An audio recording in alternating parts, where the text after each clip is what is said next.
It. Oh, we're live. Oh no, I wanted to catch that where you're talking about folk horror. Sorry. No bother. um. So yeah. Actually, while we're on it, what do you think? Do you consider the devils to be folk horror? I have this, and maybe I'm just not thinking like out of the box, but for some reason I think pastoral and folk horror go well together. So I could be super wrong. Like, I there's definitely something heavy art house with this movie. Absolutely, it's Ken Russell after all. I mean, Mhm. um, like from Tommy to Altered States, you're never going to get something that isn't a visual spectacle. Um, but I think at its roots, this movie is very much kind of folk horror. Because if you look at the likes of Witchfinder General or Oh yeah. and the Conqueror Worm or whatever title you want to go by, or other kind of movies of that vein. There's another one with Christopher Lee where he's like an inquisitor and a witch hunter, and it's always this stuff. 9 times out of 10, the plots are never supernatural. It's usually Yeah. someone, a spurned lover. It's usually a spurned member of the church who wants to basically quell their sexual desires by tormenting the person that they desire, and I think that fits neatly into this category. Or am I clutching at straws with that, or do you think that kind of falls into that criteria? I mean, I that feels like it fits, especially because yeah, Witchfinder General, I agree that one's a folk horror, even though there were no like actual supernatural or anything in that one. Hmm. There were no witches or exorcisms or anyone accused of witchcraft. Yeah, it's. I find with a majority of these movies, it's more a case of how religion is used as this, but which it always has been. Mhm. Be it indigenous peoples, or be it poor peoples, or be it other religions. Religion has been wielded as a weapon for persecution, Mhm. and yeah, this is definitely the case. Sorry, Cara, I'm No, no, rambling. I was going to agree with you. This is one of them for sure, where you've got a mixture of religion and politics, and even there, somewhere in there, I got lost, but it's you see it. Yeah, it's again the hey, Slipknot fan. Yeah, he was saying hasn't seen this film.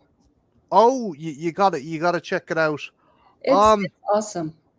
it is, like, as you were saying, the political kind of angle is that you have Oliver Reed's character, who's this priest, uh, infallible, very kind of fallible. Sorry, I said infallible. Very kind of human individual, Hmm. but at his heart, he wants to do the right thing. He wants to protect the city. Yeah. He doesn't want the wall destroyed. He doesn't want um the kind of the beauty and the culture of the city to be lost with the destruction of its walls, because he sees that as a literal protection from the outside, from fornication, from which he is a participant, but he has, maybe piously so, believes that the wall is some kind of protection to the denizens of the city, and he's liked as a result. He's appreciated, Mm. and he's more kind of approachable than the cardinals and the bishop, and the King Louis the 13th kind of emissaries at the time. They're jealous, and they're looking for any reason to get rid of him. And this incident with the nun is perfect, absolutely perfect. Um, well, first you have that one nun who's gone mad and is lusting after him, and then you have the one nun that he got married to, which was considered to be a marriage in sin. Which, I mean, other than just sleeping around, I don't see that he's doing anything wrong. Yeah, no, he's not. He's not. He's not an evil character, by any means, and he's not a bad character. He's genuinely, like, even when Vanessa Red is it Vanessa Redgrave Who's that? Not sorry. Yeah. Yeah, Vanessa Redgrave. Even when she's been tortured and he's been hauled off to be tortured himself, he's like, forgive her, forgive her. So there is the dude has an immense amount of humanity and righteousness to him, even though he's fucked around and he's played around and stuff. There's still at the core a person who does see his convictions as being ones of a very righteous nature, and he doesn't want to see her fucking kind of condemned, or even condemned by God, like, but whether he believes or not. So Mhm. yeah, Oliver Reed's character is not kind of this. He's not perfect, but he's definitely the closest we're going to get to a protagonist in this movie. A kind of hero character. I don't know if you'd agree with that though. I'd say maybe kind of like the anti-hero. Like, yeah, Yeah, people look up to him, but he does things that I don't know if in that time it was seen the same. It's kind of like you're doing unpriestly things. I don't. That's not part of what the church follows. So I mean, I think some of that came up, but other it than it that, it does, but the sucky thing is, if you like look at the likes of some of the priests appointed by Henry VIII, all of them had mistresses. All of them um had kind of second wives or bastard children. But the only sin, uh Grandier, I'm not sure the character's name, was something he like was that, yeah. caught. He was caught. That was the sin. That was the only sin. The only unfortunate thing is he was caught. He was ousted. Uh, yeah, I can't even pronounce that, but yeah, Yeah, Urbane Gandier. okay. So, some French Oliver Reed. Oh, Father Oliver Reed. We'll call him that. That's Um, good enough for me. but Yeah, and I mean, I didn't know he was in this until I turned the movie on and I saw it was Oliver yeah, Reed, and I'm like, good, even better reason to watch this. yeah, So he's a fantastic actor. I like his movies, and we also have Slipknot fans saying, I did see Oliver Reed in the Brood. I liked that one also. The Brood is fantastic. Yeah, it's one of the first Cronenberg films I had seen. It's a bit trippy, and if it doesn't put you off childbirth or having kids, nothing will. Um, Oh, jeez. but interesting story how I discovered this movie. So, um, like early to mid 2000s, there was a big push in a lot of the movie magazines for extreme kind of. There was a big push towards kind of extreme and banned movies, and I remember Film 4, which is kind of they show only movies. They had a season of the band like for a whole month. So one week it would be all Asian extreme movies, Mm. and the next week would have been French extremity, and then there was, oh, excuse me, and then there was stuff that came out of the United Kingdom, and this was smack dab in the middle of that, and like I watched this and I was like blown away. I was like, what the fuck is this? Because no, just like not Yeah, just, it's out there. Yeah. oh Christ, yeah, again, it's Ken Russell. So for anyone who's not familiar with Ken Russell has a very weird approach to religion and beliefs and ideas of the human soul and spirit and sex and love and death. I mean, if you have seen Altered States, there's one image where William Hurt's character is going through, he's kind of traveling through a different stage of consciousness, and he sees what might be God, which is Jesus on the cross, but it's got a goat head and it's got multiple eyes, and you're like, what the fuck?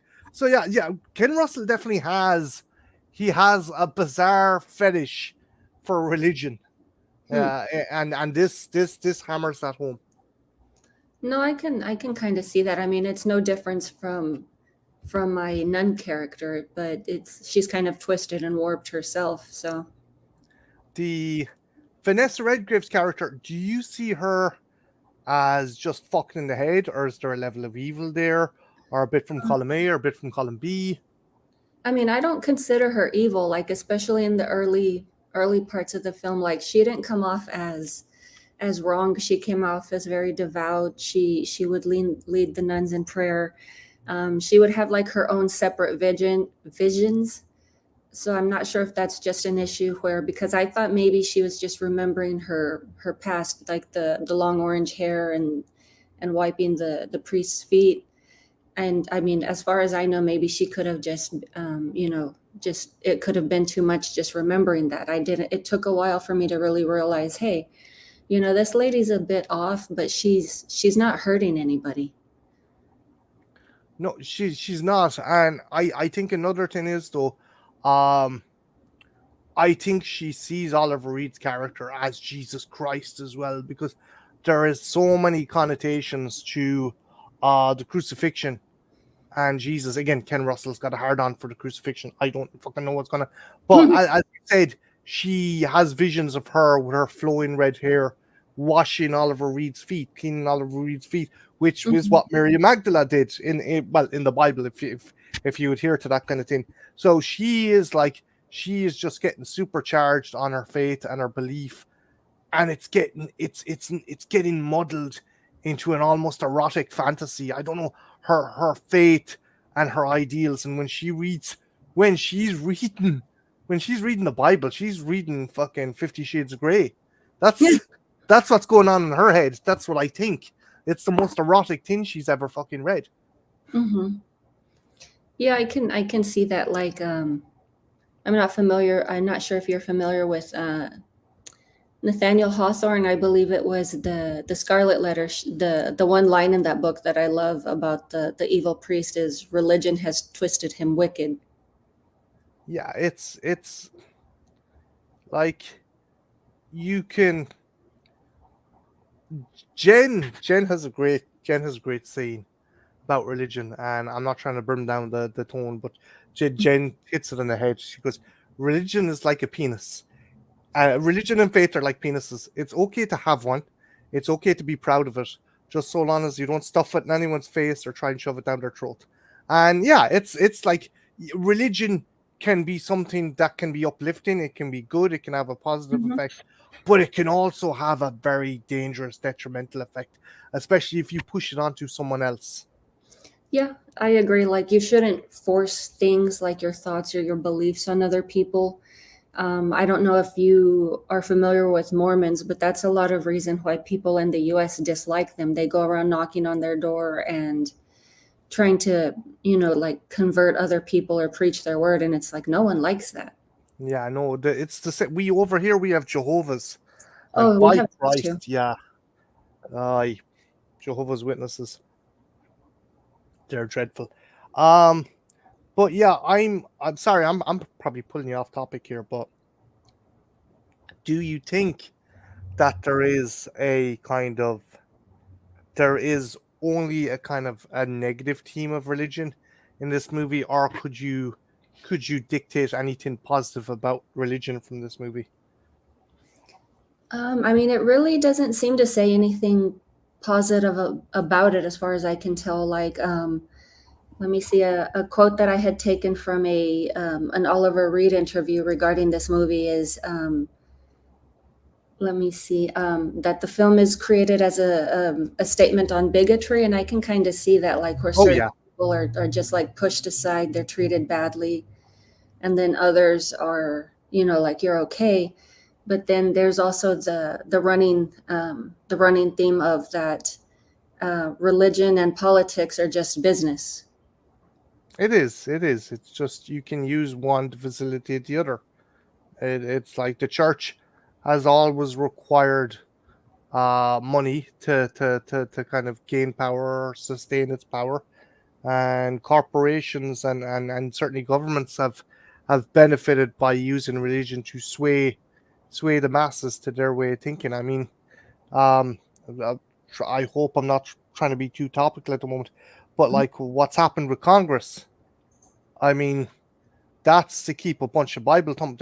Like that's, I was shocked by that. What happened over the weekend with Congress passing all those bills and stuff, and it's like that has no benefit to the country. That is just to kind of quell moral uproar and moral outrage, and it's bullshit. Mm-hmm. Yeah, I mean everything's to satisfy its own means. It's just presented in a to be friendly, kind of like we're here to help you. No, don't mind that. We're not actually taking any rights away from you. We're just here to help. But like that was the same with the first kind of pilgrims. They're like, oh, we've come to introduce God to these savages. Here, have these blankets with smallpox. Like, Oh, yeah, that's. I'm sorry, I'm not trying. I'm not trying to go on a diatribe, and no, I no. I mean, definitely like it, don't it, want. it makes sense. Yeah. I definitely don't want to be like, oh, down with America or boo America. I don't want to come Oh, across as I'm that. American, and I think the same myself at times. But um, I'm going to leap. I'm going to leap away from this and try and maybe gauge some other things. Um, the kind of the kind of the Inquisition, the group of the Inquisition. Do Hmm. you feel as well as their kind of quote unquote piousness? I think it was all about um the satisfaction of deviant desires, and I think members of the Inquisition were a little too kind of like um into what they were doing to some of the nuns or to doing to Alfred Reed's character. I did feel that there was a definitely a kind of sadism, most certainly sadism, through their treatment of some of the characters. I would agree sadism. I mean, and maybe it's just part of the way that exorcisms or inquisitions were handled at the time, but they also seem to get some sort of gratification out of it. Oh yeah, yeah. Um, I don't know if Russell had done it for kind of humor, but the Hmm. two guys who come over with the duck board, and the poor nun, she's on the ground and she's looking up at this trolley that's wheeled in, and they've got like tins that look like spiked dildos and stuff, and they're like, "What the hell is this? These are men of God? What?" And like they do the examination on her, and you just hear the screaming in the background and these noises, and you're like, "What the fuck is going on?" And it's just there is almost a level of sexual sadism to Hmm. what these guys, these so-called representatives of the church, are doing. You know, that was my takeaway as well. But you could also take the counter, like maybe these nuns are masochists because they've lived under, the house of the Lord, and Yeah, they're so devout and they're used to dealing with this, which I don't entirely agree with because for some reason, when what was it, Vanessa Redgrave? I don't remember her character, but when her character went mad, everybody else went into a false like mass hysteria, and then all of a sudden you've got all these naked women running around doing weird orgy stuff, and it's kind of like you guys never thought this way before. What's going on? maybe it's a case of, well, if it's okay for her, it's okay for us. And they were like, "Hey, no, but seriously, they're like, well, wait, she's going to blame who? And she's going to be able to get herself off with a candle. Fuck it, I want in this action." That's kind of my my uh, way. Maybe I'm wrong. Maybe I'm wrong, but I I, can't make any sense of that. That's why I was asking, because it's kind of like, okay, I understand it's this mass hysteria that they fall in, but are they also in love with the priest, or are they bored? Like, do they just want to break from their their daily prayers? possibly, or possibly it's like it is a catalyst. Her actions are a catalyst for this, dare I say, kind of sexual hysteria. Um, I think I sent you the article. I don't know if you got a chance to read it. In France in 1518, there was a plague of dancing. It was mass hysteria where people danced. 100 people danced till they dropped dead. Hmm. It's to this day there's theories and stuff about it. And I was just thinking, I wonder, would that have been an inspiration for Russell for that scene in the movie? Now they're doing a lot more than dancing. But I digress. I think that was another little kind of crazy tidbit that Ken Russell was like, that's fuck that's fucking insane. I want to put this in the movie. So Hmm. that's why maybe he did that. I can probably see that, and I'm not too familiar with the history at the time. I should have looked into it, but I know this was also based on historical events at that time. I believe some of the characters were also based on actual Oh persons. yeah, yeah. They were. Um, I'd say some of the more intricate details of the torture and the kind of the backstabbing and the kind of the more salacious aspects were entirely fictional. But Mhm, yeah, this was again, this was a power struggle between the church, Cardinal Richelieu, who, like, again, he was an actual cardinal. I think a lot of people are like, he was real. Yes, the dude who wanted to kill the musketeers was real. Um, he was essentially struggling for power with Louis the 13th, mhm, and it was a case of Louis the 13th wanted to do all these reforms. Richelieu, you had Cardinal Richelieu essentially try and fight back against that. And you had essentially the crown versus the church. But they couldn't outwardly be seen to do this. They couldn't outwardly be seen. The royal family, the king couldn't be seen going against the church, and vice versa. So it was more of a tit mhm, for tat. Certain bishops would be kind of like scandals would be dug up, they'd be punished. Certain aristocrats, certain scandals for them would be dug up and they'd be excommunicated or punished by the church. So this was definitely the kind of norm, um, mhm. as far as kind of events going. So yeah, I think that that's something that Russell did take into account. He was like, okay, I'm going to look at the kind of political stability and the religious stability of France at this time, Mhm. and I'm going to find an interesting story, and then use that as my foundation for this. I don't know, dare I say, gothic, erotic kind of psychedelic horror. I Mhm. don't know. I still have trouble trying to categorize this. I want to call it. I want to call it folk horror, but It seems a little off. I mean, at least to me it does, but it has all of those religious horror elements in it. Like you said, it's like it's not always about curses, hexes. It's yeah, it's a jilted lover and someone using God to fucking get kind of salacious revenge. It's, it's like, well, if you don't sleep with me, I'm going to tell everyone you're a witch. hmm It's and that shit most likely did happen. So um You also have the opposite. You've been accused but as being a witch, but if you sleep with me, I'll save you. yeah, it's and if he got found out or something, well, the devil was in her. She fucking she tempted me. She tempted me. It's like the fucking snake came out of her bushel and bit me. What the fuck? Help! Um, that's She seduced me better than my own wife could. She's evil. um, but yeah, like, how would you, if you can, how would you categorize this movie? I mean, it's pretty hard. Like, I would probably put it more in like my religious terrors, like the the moral panic type films more than folk horror.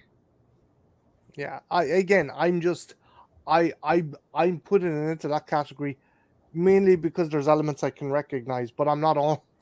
Sorry, I'm not 100%. I'm not 100% um with that kind of label, but yeah, hmm I think your categorization is a lot more valid than mine. Well, it's also like because I discovered accidentally that I like folk horror because a lot of the movies I lean towards are folk horror, but I mostly lean towards like the satanic panic, moral panic type films, like The Exorcist, for example. Yeah, it's like The Wicker Man is kind of a mix of both, where hmm you have this cult, but you also have this outsider whose level of righteousness is almost to a level of pomposity, but he's our hero, ladies and gentlemen, so we're stuck with him. So yeah, it's that. It's as you said, it's the satanic panic. It's a character going into the unknown uh, without even bothering to understand the psychology or the need for these people to worship Hmm. or believe in this deity. But it's believable because people in modern day still fall into that, like people that are so devout and they go to church daily, and then if some rouser comes in and starts saying something else, either people will be offended or they'll go with it, and then you've got another mass hysteria. Yeah, it's that, like, again, have faith, have a belief, but don't use it as like the crux of your existence, and Mhm. certainly don't try to make it the crux of other people's existences. Um, I was actually going to recommend a book to you. Yeah, I don't know if it's out of print. It was out ages ago. It's called Through the Fields and the Furrows, an exploration and explanation of British folk horror. It looks at Blood on Satan's Claw, The Oh, I like Witchfinder that one. General, um, a couple more ones, and it goes right up to A Field in England. And I love A Field in England. A Field in England is fucking insane. That's another great psychological one to discuss, because it leaves you wondering, well, did it happen? Did it not happen? Is this Are guy? they dead? Is it purgatory? Is it? Are they still tripping out on the fucking mushrooms that was put into the stew? Yeah, I mean, it leaves a lot of rewatchability because you can always come back, see something different, notice Yeah. something different, or your thoughts change every time you watch it. And again, it's another film that really kind of like it gives the director the ability to stretch his wings visually. Hmm. Um, Ben Wheatley has made some absolute crazy scenes with the kind of the reverse eclipse with the black sun going into itself. I was like, that's fucking amazing. How did they do that? The end of this movie, actually, my favorite scene is it Vanessa Redgrave that's kind of walking through something that's almost like a Hieronymus Bosch painting of the torture wheels or the torture racks or the gibbets. They're like flowers coming up out of a garden, and she's just walking. It almost reminds me of Dorothy going down the yellow brick road. I don't know, but I love that closing scene because it's an amazing. Visually it's fucking splendid. Um, just jumping back really quick, I just wanted to mention also, like, about as far as religion, yeah, like we were talking politics, but I mean, like for the women, it was more of a social occasion. You get out, you do your prayer, you see your friends there, and then maybe afterward, women would make their what do you call it? Their arrangements to have tea or lunch together, something like that. So it was also social, but then you also have that heavy political, like this is still just a business. It's like you take from it what serves you, Yeah. but this is still this um, this money providing thing. But I'm trying to look for my other note. Ah, Oliver Reed and Ken Russell. There was a debate at the time whether it was the right movie to make, just because it was so chaotic and out there. And I believe ultimately they had decided for this period in time that it was the correct film to make because there was so much other stuff going on.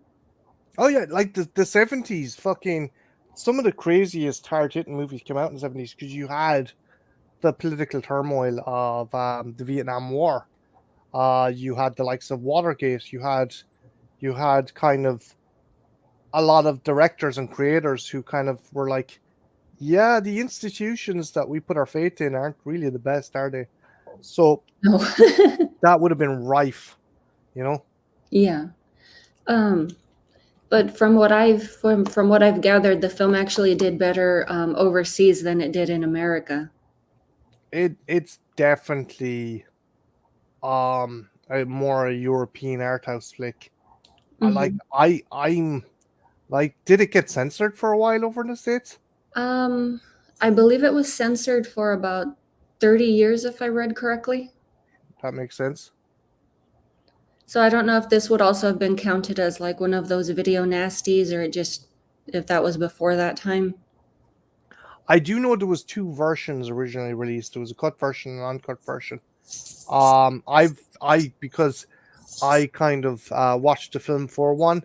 I'd seen Mhm. the uncut, and there was a lot of scenes missing, and I only realized how much was missing when I saw the uncut version on Blu-ray. I was like, Christ, was it Blu-ray or DVD? Regardless, I was like, they cut out so much. Yeah, I don't even know if I saw an uncut version. I found the one that I watched. I found it on Internet Archive, and you can tell it was an older version. Like it looked like it was transferred off of VHS or something. And was there any particular scene that, I don't know, can you say you enjoyed, but you thought was that really kind of stuck with you, or that you thought this is fantastic filmmaking? It was just more the imagery than anything. Like there wasn't a particular scene in which anyone was spoken or anything like that. But like, I loved all of those scenes in the cathedral where it's just white bricks. It looks like an asylum. I mean, like it's Yeah, very easy to create very beautiful images in that space. And then of course I guess you could say the iconic Vanessa orgy. Redgrave in her outfit, and she's kind of like crawling in prayer. Her neck's a bit twisted, but then you realize, oh well, she's got a hump. That's why. He's a hunchback, yeah. Yeah. Um, I I definitely think that, because there was the original cut I saw on film four had the orgy scene, but it was savagely cut down, and you can definitely understand why. Um, I think that would stick with people. Hmm. But the thing that really stuck with me was Oliver Reed's execution. Oh yeah.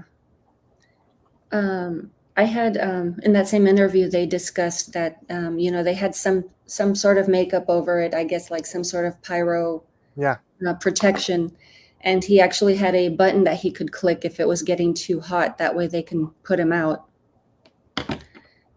But yeah, that was vicious. that was, and how the other guy, one of the guys, screwed him over because he had made a deal with the executioner to strangle him, but the executioner couldn't get to the rope.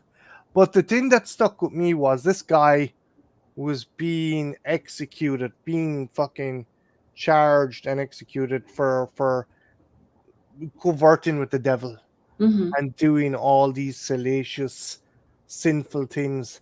And as he's being burnt, all around him, people are drinking, people are whoring, people are like, hey, look at your bastard child. People are just being the most vile, vicious kind of demagogues of human beings they could be.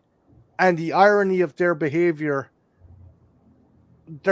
as they're watching this poor man who, yeah, granted, he isn't perfect, and he isn't without sin, but he Hmm. has not done anything to the level these people are doing while they're No. watching him cook.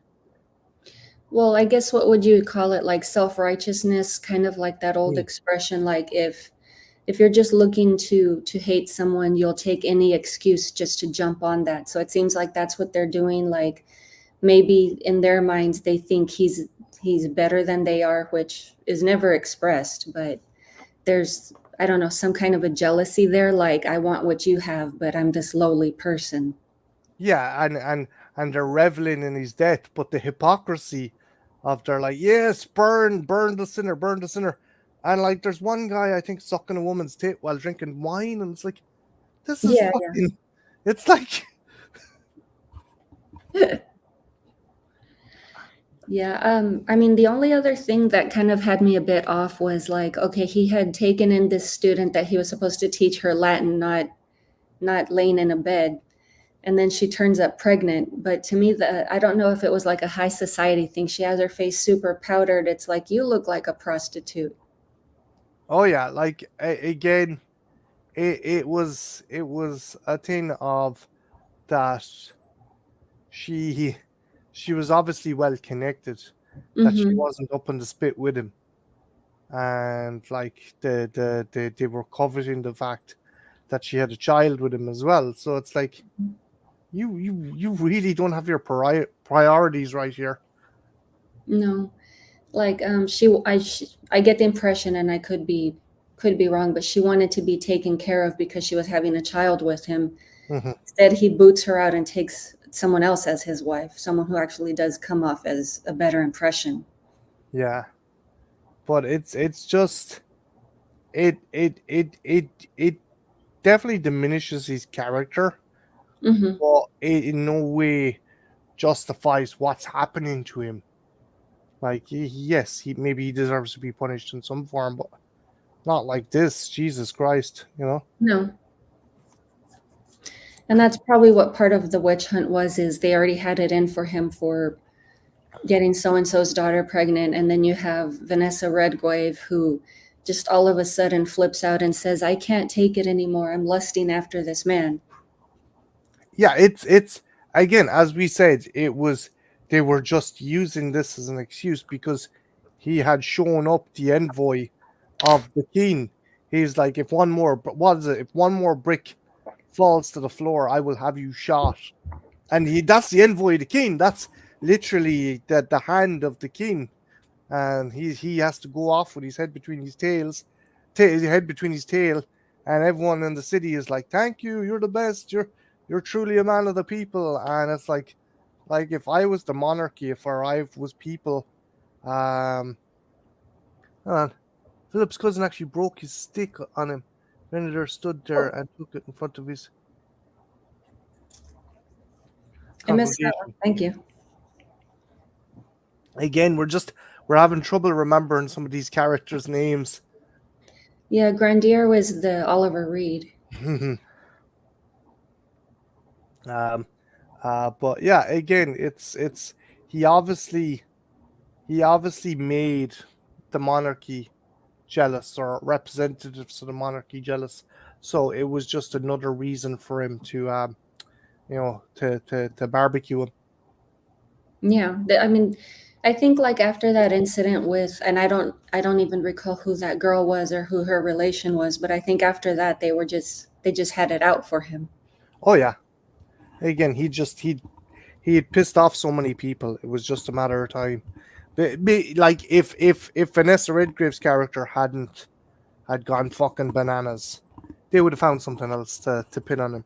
Yeah, I mean, I agree. Like it would have been just a matter of time, like any other thing. Mm. But I think like when Vanessa Redgrave turns on that young nun, it's kind of like also that, I don't know, like she's angry, she's jealous because she had recently married Oliver Reed, and she was returning a book that she had borrowed from her, and she just hisses at her, and she's, just very, Like an animal tearing at her and stuff.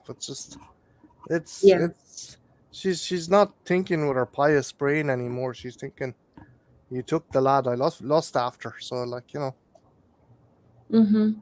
But apparently it was okay when other women were sleeping with him. well, maybe to her it was like, but you're a nun. You have to be pious like me. You have to bottle it up. You Yeah, can't be. she Yeah, didn't. yeah. Um, if you were going to put this in a double feature for someone, what would you put it with? um I think Witchfinder would be a good one. I mean, it's not as extreme, but I'd say probably similar message. I mean, you have persecution going on in both. Yeah, Witchfinder would be a good double bill with this. Um, I might stick it with the the Wicked Man, the Wicker Man, the original Wicker Man, not That's a the Nick good one. Cage. Yeah, It was years before I saw the expanded version, so I saw the dance with the woman slapping her butt cheeks, and I'm like, okay, this is funny. yeah. The bees. Fucking Nick Cage. Jesus Christ. Yeah, both based on historical events. Okay, I didn't know about the Witchfinder. Yeah. It was a Gerald Manley Hopkins. But no, wait. Am I pronounced? No, I think that's a poet. I'm confusing. I think I'm confusing the Witchfinder General with a poet. The dude actually existed, and he was a rotten piece of shit. Hmm. Yeah. Um, have you Have you any folk horror movies that you still have yet to see that you want to kind of, again, Matthew Hopkins, that's his name. Matthew Hopkins. Jared Manley Hopkins. Where the fuck am I going? Jesus. Matthew Hopkins was the individual's name. Is there any other or historical horror? Don't even like put it down to kind of this kind of horror, but historical horror. Is there any you really want to check out? I mean, there's a bunch that I haven't seen, so it's just kind of hard to just really pinpoint. I'd have to kind of cheat and pull up my Google and see. Oh yeah, that's one. That's another one I had considered, Um, which I can do really quick. trying to think, is there any that like I remember in the 2000s as well, the late 2000s, mid to late 2000s, World War II and World War I zombie movies or supernatural movies. There was an absolute shitload of them, and they just disappeared. Oh, okay. Yeah, I had to be a cheater and pull up my list. No, you didn't. For example, Hereditary. I haven't seen that one yet. I own it. I've never gotten around to watching it. Yeah, that's an interesting one. I've already seen The Witch. I like that one. I don't really consider Ravenous historical horror, but I guess if you could, it takes place during the Civil War. Actually, it is and it isn't. It's based on very, very, very, very, very, very, very, very loosely based on the Donner Party incident. Um, you know about the Donner Party incident, right? Yes. Yeah, it's loosely, and I mean super loosely based on that. It's a fantastic movie as well, and I love the score. The score is done by Damon Albarn. Hmm. One I always recommend to people, and some people say it's a bit cheesy. I don't think so. They changed it a lot, and I like the fact it's an old school pulp adventure, but it's also horror. The Ghost in the Darkness. Oh yeah, I love that one. It's also considered like one of those animal attack films, but yes, that is based on events. William Says Messiah of Evil is also a reference to the Donner Party. I didn't know that, but I have seen Messiah. That's a very good one. It comes off as European, even though it's American. That's the weird part. Um, what did you think of Midsummer? Oh gosh, I hate those memes so much because I haven't seen the movie yet. Okay. I'm gonna pull back. So, but that's definitely folk horror. Yeah, I've been wanting to watch it. It's been in my watch list forever, and it is a good movie for midsummer or the summer solstice for those of you who are not familiar. Mm. Like if you look for movies at certain times to watch, like yearly, I mean, like I have a few that I watch, so I can see that one possibly filling in one of those lists when I finally watch it. I'd be really interested to get your thoughts on it because I'm again I'm not trying to make a sweeping generalization, but I definitely think it'll be your bag, if that makes sense. Mhm. No, I'm following you. I never want to say, oh, Caro only watches these type of movies, or Jen only wants to watch these type of movies, or I don't ever want to put someone in a wheelhouse or say, oh, they'll only watch these. But I definitely think, because you have a very kind of, I what I don't know the term, earthbound taste, if that makes sense. Something. Ah, Christ, I'm pulling words out of my arse here, Cara. But I definitely think it would be a very Wiccan-esque movie. Am I Mhm. using the wrong term? Am I using the No, right term? I'm agreeing with you, pagan. Yeah, Like same with the Burning Man. yeah. I never want to just say, oh, Cara's only into these movies, but I No, just I mean I have my favorite genres. We all do Mhm. subgenres, but I do try to watch other things as well. Like I know I have an upcoming collaboration with someone else on their channel, and we're discussing The Wolf of Wall Street. So I mean, I'm not just a one note. You're yeah. It's interesting as well to get different people who you may think are just solely horror, their takes on other genres and stuff, and that's cool as well because I would like to know what else you enjoy or what else you like to critique Mhm. bar horror movies. Like I at the moment I'm showing Jen Irish comedies and she's loving them. Oh, I awesome. showed her 2003's Intermission and excuse me. Yeah, she found it. She found it. She found it really funny and Mhm. very kind of. She says it's just as well I'm going out with you because I wouldn't know half of these references or what these people are Yeah, saying or meaning. it Uh, helps. it did. It did. It did. She's shown me some movies as well. Jen loves her kind of really down and dour horror. There's one she wants to show me about a young African American boy who's a vampire. She says it's like Let the Right One In, but she Oh, says okay. it's way better. So I need to check that one out. You mean better than the American one? Oh, that would be easy.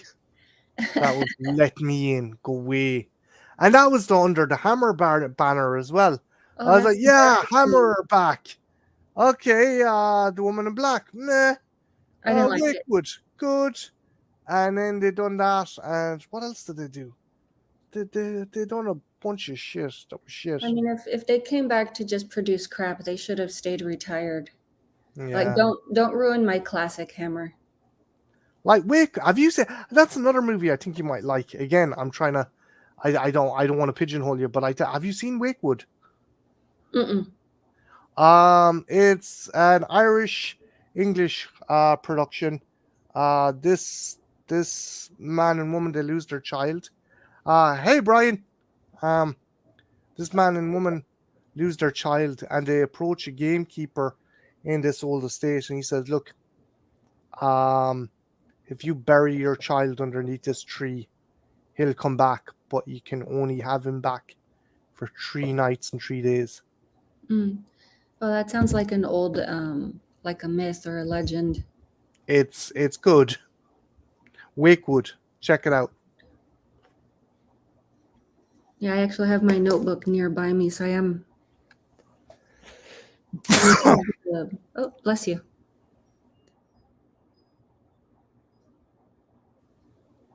Sorry about the cough and splutter, and I have a bit of a tickle in my throat.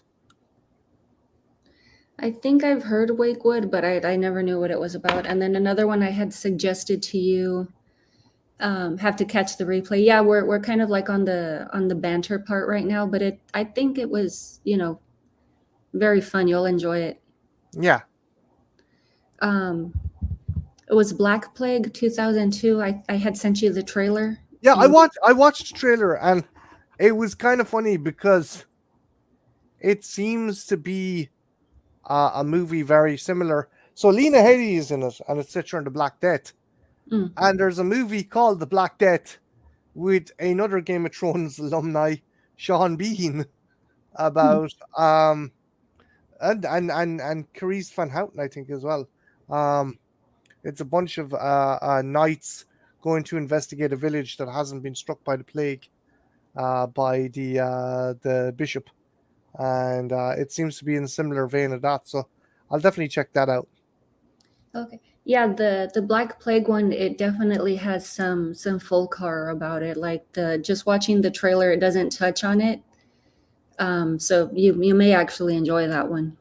I'll definitely check it out. I'm trying to think because I suggested another movie and that I thought was cool, and I think you enjoyed it. It was Neil Marshall that did it. Oh Christ, I'm trying to forget. Yeah, I I'm mean, trying to remember. Sorry. no, no, I can't remember the title, but I know it was about a woman and she was being persecuted for witchcraft, and she goes through all this torture, and eventually they just can't force her to confess, so they're like, "We're going to kill you anyway." The Reckoning. That was the Yes, movie. That yes, was that a was a good kick-ass one. movie. That was a good one. Again, yeah, it's. I'm definitely going to check that one out, Cara. I appreciate you sending me a Mhm. link. I've kind of dropped off in horror at the moment Oh, okay.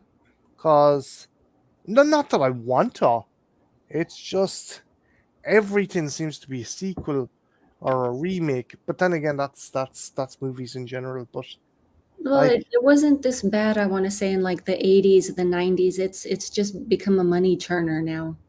yeah, like, granted, we don't. Thank God we don't have Platinum Dunes anymore with their terrible horror remakes. Um, the small screen seems to be elevating horror. Now, again, it's not it's it's not a big kind of serious property, but the Chucky series, I've watched that and I've thoroughly enjoyed it.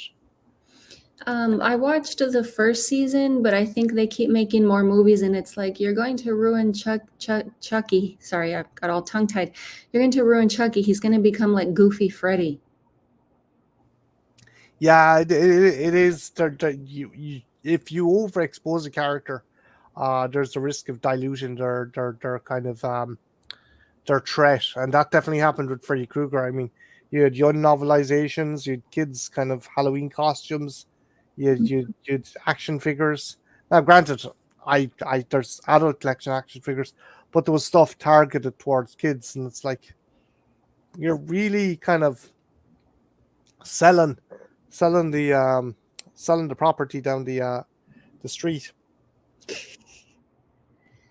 Oh. Yeah, it's kind of like I don't know. The closest comparison I can think of is Jennifer Lopez in the early 2000s. It usually switched between the two. It's like she's got an album, she's doing a movie, she's got an album, she's doing a movie, and then it just became please go away. It's like, we're overexposure. It's the Mhm. biggest thing. It can kill a character, it can kill a career. I mean, I think people are finally starting to suffer.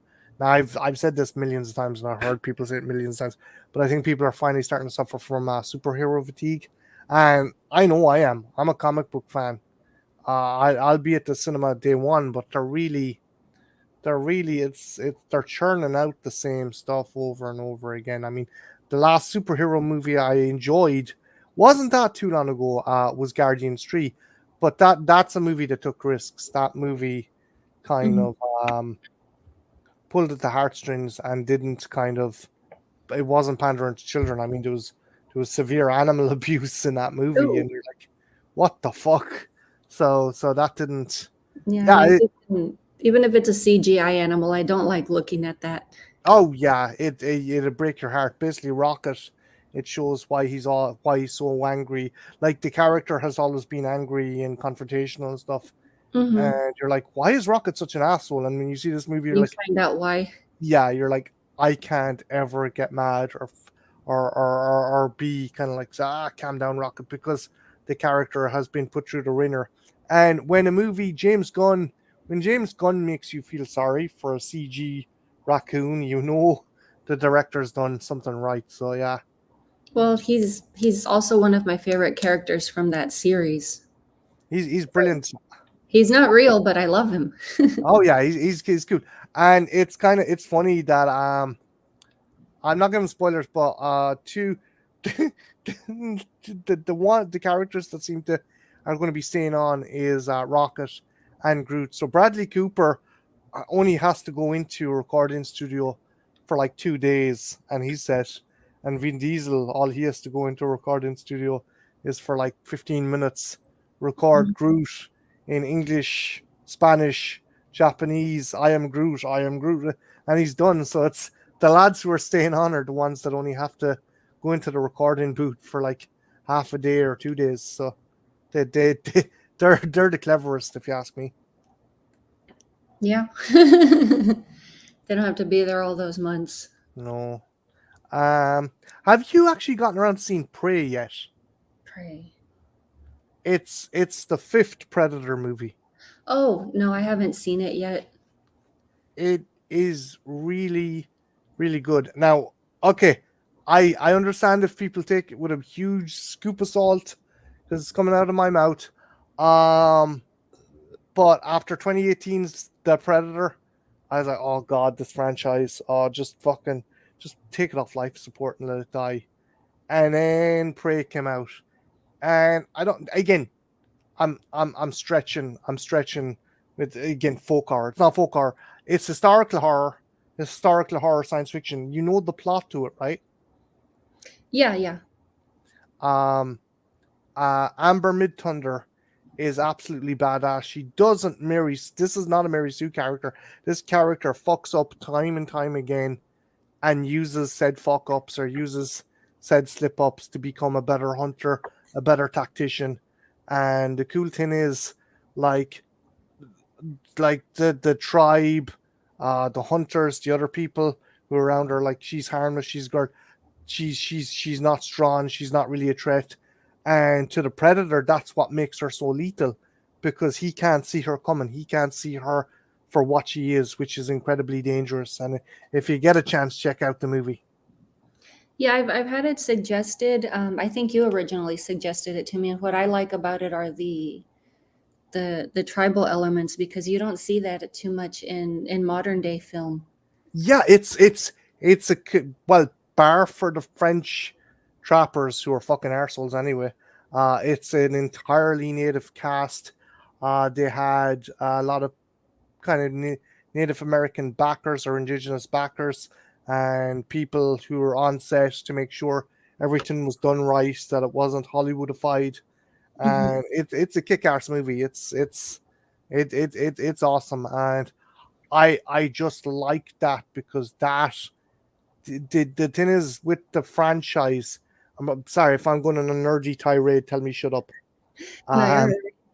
with the franchise, I've read the Predator comics since I was in high school. I fucking loved those comics, and the cool thing about them was, there was no kind of, because the species had such longevity and had such mystery about them. You could do a story set during the American Civil War. You could do a story set in World War One. You could do a story set in feudal Japan, and I thought that was a cool idea. I'd love that, but I always thought no studio is going to take the risk of doing that. With Mhm. Prey, they did, and it paid off. So the skies are the limit. So Mhm. we could see a predator in Edo era Japan. We could see a predator in the Battle of the Somme, or whatever historical, like Vikings, ancient Egypt. Maybe they were like, Mhm. maybe try and tie back into the terrible AVP movies. Maybe they were worshipped as deities. I don't know, Yeah, but I it mean, just, there's a lot of possibility. yeah. Like, And I liked the idea of the Japan and the Vikings. They seem to really fit into those oh settings. yeah, they're very martial species, and maybe that's where some cultures got the idea. Maybe the Japanese got the idea of the oni. Is that the term for demon? Oni? I think it is. The idea of the The demon, demon, yeah, Oni. yeah, from the predator. I just I think there's just so many routes to go to and explore with that franchise. Yeah, I can see that. Yeah, I mean, and same, I had never considered it, and then they did the Prey, and my first thought was, "Oh no, what did you do?" It seriously, Cara.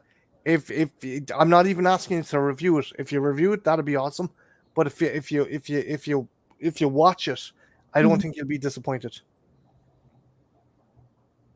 Yeah, I've been wanting to check it out. It's just my watch list is so huge and it keeps growing, so sometimes I'll forget about certain movies until they come back up again, but I can see if I can find it. I'll give you one more incentive to watch it. It's a tiny spoiler. Naru, Amber Midthunder's character, has a dog buddy, a dog kind of companion, and it makes it all the way through the movie. It survives the entire movie, Oh wow. and it's such a good boy, such a good boy. I was gonna say it's kind of like that cat from Alien. Oh, Jones, Yeah. Jones. Fun fact, right? I got a new Aliens video game, right? And it's squad based. You have to control a squad of Marines, and as well as healing them medically, you have to kind of look after them psychologically. One of the perks you can get is a cat for your ship. Mm. And if you get the cat for the Marines' anxiety drops like 50%. So I was like, I gotta buy a cat now for my Marines. I just love that kind of that aspect. That's cute. Mm, Now it just makes me want an orange cat so I can name it Jones. Jonesy, Yeah. that cat had the right idea. Why, you're going back out there? Fuck this, I'm staying in the apartment. I hope she gives someone instructions to feed the cat or look after the cat. Just someone goes into Ripley's apartment and poor Jonesy is just there. Ah. I don't think they really said what happened to the cat in the second one, did they? Or that the cat had passed away and while they were in hyper jump or whatever it is. Yeah, it probably did. I do know. I will try and track it down. There was a novel done in 1997 by Bantam Books, which is Alien retold from Jonesy's perspective. Oh, that would be awesome. Like that new Renfield movie. That's why I was so interested in it, was because it's his perspective, but we bring it to the modern day. Yeah. Um. Jen said it was kind of okay. Only what's your thoughts? Or have Um, you reviewed on? I'll check out the review rather than. we have a discussion planned also for Renfield. Me and Hey Internet Eric. Cool. Um, I'll check that out. But like, have you seen it already? yeah, I saw it last week, I believe, and I mean, to me, it was hilarious, or maybe it was just the mood that I was in, but I hadn't even made it past the first 30 minutes, and it was just one laugh right after another. I'm actually not surprised because and people are going to be kind of shocked because thank you, Brian. Because one of the writers on it is Robert Kirkman, the guy behind The Walking Dead. Hmm. But he's actually really funny at doing kind of comedy. He done a really great series of uh kind of parody comic book comics called Battle Pope, where the Pope turns into a superhero who goes around cavorting with women, and his sidekick is Jesus, who goes around with a T-shirt that says "What would I do?" Um, it's like I love Battle Pope. If you get a chance to check out Battle Pope, it's like, hey, honey, how good are you in the sack? And Jesus like, if it makes you feel better, I was hung like this. I just love that fucking joke. It's so stupid. But yeah, Battle Pope is fun. But yeah, Kirkman, as well as doing horror like the Walking Dead comics, he can really do kind of zany, off the wall humor. No, I just wrote that down really quick. The one that I've really been wanting to watch and I haven't had a hold of yet is the Pope's Exorcist. Isn't it? Russell Crowe? Fun fact, right? As well as my cousin working on Cocaine Bear, she Hmm. also worked on the Pope's Exorcist. Oh, cool. And yeah, she said it was a bit of an ordeal. I'm not going to mention her name because I don't Uh-huh. want to get her in trouble. But Oh, she was. understandable.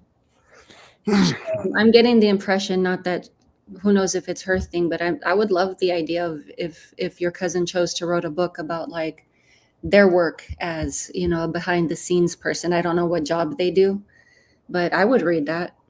um, I asked her would she come on a stream, and she said she'd love to, but the problem is she would vent, and if she came on a stream and vented, she would in um never get a gig in movies again. She's gone to England to work on Sandman, Mm. the next series of Sandman.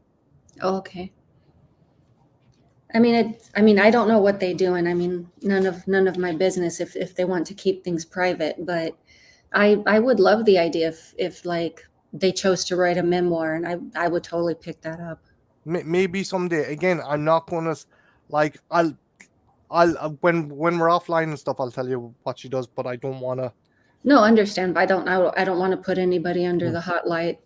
Yeah, but she said it was an interesting movie to work on, but there was also some trials and tribulations because there was a lot of big kind of egos clashing on the Ah, set of that movie. Yeah, I can believe that, especially if it's a big budget film. It's everybody thinks that they're like some small deity. Yeah, it's like Jesus Christ. Come on, everyone's trying to get the same thing you want. Just go in the same direction. Um, One thing that does annoy me, and I don't think it's been totally done away with, but Hmm. I'm getting really tired of digital alterations to people's faces to make them look like a demon or to make them look possessed.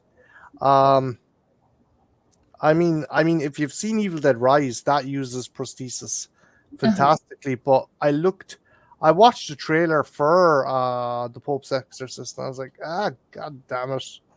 It's like PS5, a good PS5 game, but still Uncanny Valley. I mean, Hmm. No, I mean, I kind of get it, especially with like, I mean, we have so many other apps and things that do it. It gets old after a while. Like even if it's something as simple as like the reface or the filters on what is it? The Does TikTok do that? The filters on the yeah, face? but no, like I get that, and I like I've used it before in action figures and stuff, and it's fun. But on a blockbuster movie, Hmm. when you're trying to make someone look scary, and you're using sorry, Cara, when you're using something digitally to alter the face, it doesn't work. It takes away any kind of semblance of intimidation or terror because the uncanny valley kicks in, and you're like, that's done with a computer. It's like, whereas makeup, it's tangible, you know. Yeah, I mean, prosthetics or what do you call it? Practical always looks better. The CG, it's like you look at it and it's like, it's a cartoon. And don't get me started on CG blood. Oh, it's the worst. It looks so bad. Just fill a fucking condom with fucking KY jelly and red food dye, and fucking off you go. You don't need to. Like, squibs are not that fucking difficult to make. No, I imagine not. I mean, unless they're just too lazy to set up a tube and pump the blood through and all of that. I suppose maybe okay. Now maybe this is a bit of a deviation like one thing with my stop motions is it is a pain in the ass if I fuck up a scene to get blood off a wall or off a figure. You got to go back to the start. So maybe trying to clean up after it is the Hmm. major issue. Yes, I saw The Flash. The Flash is a weird movie. Um, Imagine a sandwich with terrible bread but a really nice filling. I mean, the top slice is really moldy. The bottom Oh, slice is horrible, kind of dry pumpernickel. But you've got a lovely salad and meaty section in the middle. But you got to eat through those two fucking horrible pieces of bread at either side. peel the bread off and eat the middle. Yeah, just eat it as a salad. Um, I was in the screen when the credits came on. Well, just before the credits came on in the Flash, and people were in uproar. Cara, do you plan on seeing the Flash? Um, Not anytime soon. It takes me a while to see like the comic films. I'm just a casual viewer. So the entire auditorium got pissed off at the showing I was at. Hmm. Um, I can tell you why if you want. So I'm going to give a spoiler warning. Cara, would like do you want to know? I'm fine with knowing it'll be forever before I watch it. Okay. So spoiler warning. It just leave for a minute and a half. Okay. So Barry comes back to his Earth, thinks everything is fixed. Bruce Wayne rings him. Hey, I'm outside. Meet up with me. Goes outside. Lamborghini pulls up. Bruce Wayne gets out. It's George Clooney. No, People were fucking flipping their biscuits. wrong Batman. Yeah, The bad Batman, not his fault, but it's titty Batman. it's it's it's it's Schumacher nipple Batman. Yeah. Yeah, and then Kubrick was saying there's a reface on my phone putting my face on celebrities. Yeah. Some of Um, it's a bit weird. Um, like I tried putting my face on some characters, and I ended up looking developmentally challenged. Right. Then again, that could be just my face as well, Cara. Like, so. Yeah, I mean, there are channels on YouTube that they've built their audience like that too. Like there's one, his gimmick is Keanu Reeves, so he puts Keanu Reeves' face on his body, and it's always like this weird sexual expression, and he's always just doing something around the house, like just normal everyday stuff. Have And you? Oh, sorry, Cara. Go on. no, I was just saying that's all he does. Like he just pretends to be Keanu Reeves with that face on him. Have you seen? There's one dude. He's like he has taken up the challenge of making the most attractive looking women look super attractive in a scenario he calls Bashimi eyes. So he doesn't do anything to the face. He just replaces the eyes on the women of that with Steve Buscemi. Oh gosh, that must look so weird. I can imagine like Holly Berry or something with like those saggy, droopy eyes. Angelina Jolie was like, oh my god, more Botox, more Botox. Oh gosh. Botox or not, she's a pretty lady. She is. It's good genes. Yeah. And then Slipknot was saying I wasn't offended by the end cameo. I thought it wasn't supposed to be taken seriously. Well, a lot of people were pissed off. I wasn't. I'm like fucking. You know what? The superhero movies. There's so many of them at this stage. I'm amazed they even let the movie come out. They cancelled Batgirl, which really sucked because that actress worked her ass off to be in that. Yet they went ahead with this movie, even though that piece of shit Ezra Miller assaulted a woman in Iceland, Oh uh, geez. attacked another couple at a tiki bar, then broke into their house and stole alcohol. What else did he do? He abducted an underage Native American girl, convinced her to change her gender, and then took her back to his compound filled with guns. That's messed up. Like Fucking, I think it would be hard to continue watching someone's films after finding out about that. Like but then again, I'm one of those people I'm like, I like your films. I'm just gonna watch the old stuff before I yeah. found out you were crud. I think it's a case of you have to separate the art from the artist with some people. Yeah, Uh, I mean, I can do that. It's just other people, they kind of look at you like, you still watch that? I'm like, I still listen to Marilyn Manson. He hasn't been proven guilty yet. like the other thing is, um, like American Beauty, Mhm. awesome movie. The Usual Suspects, awesome movie. Kevin Spacey's a piece of shit, Oh yeah, but he takes advantage of boys. yeah, but he was in good movies. I mean, let's be honest, the Hollywood system, half the shit we watch, there's probably all kinds of I fucking mean, like the Me Too was a good thing when used properly, but it also created cancel culture. It ruined a lot of people's lives and careers. sorry, Gary, give me 1 second. Oh,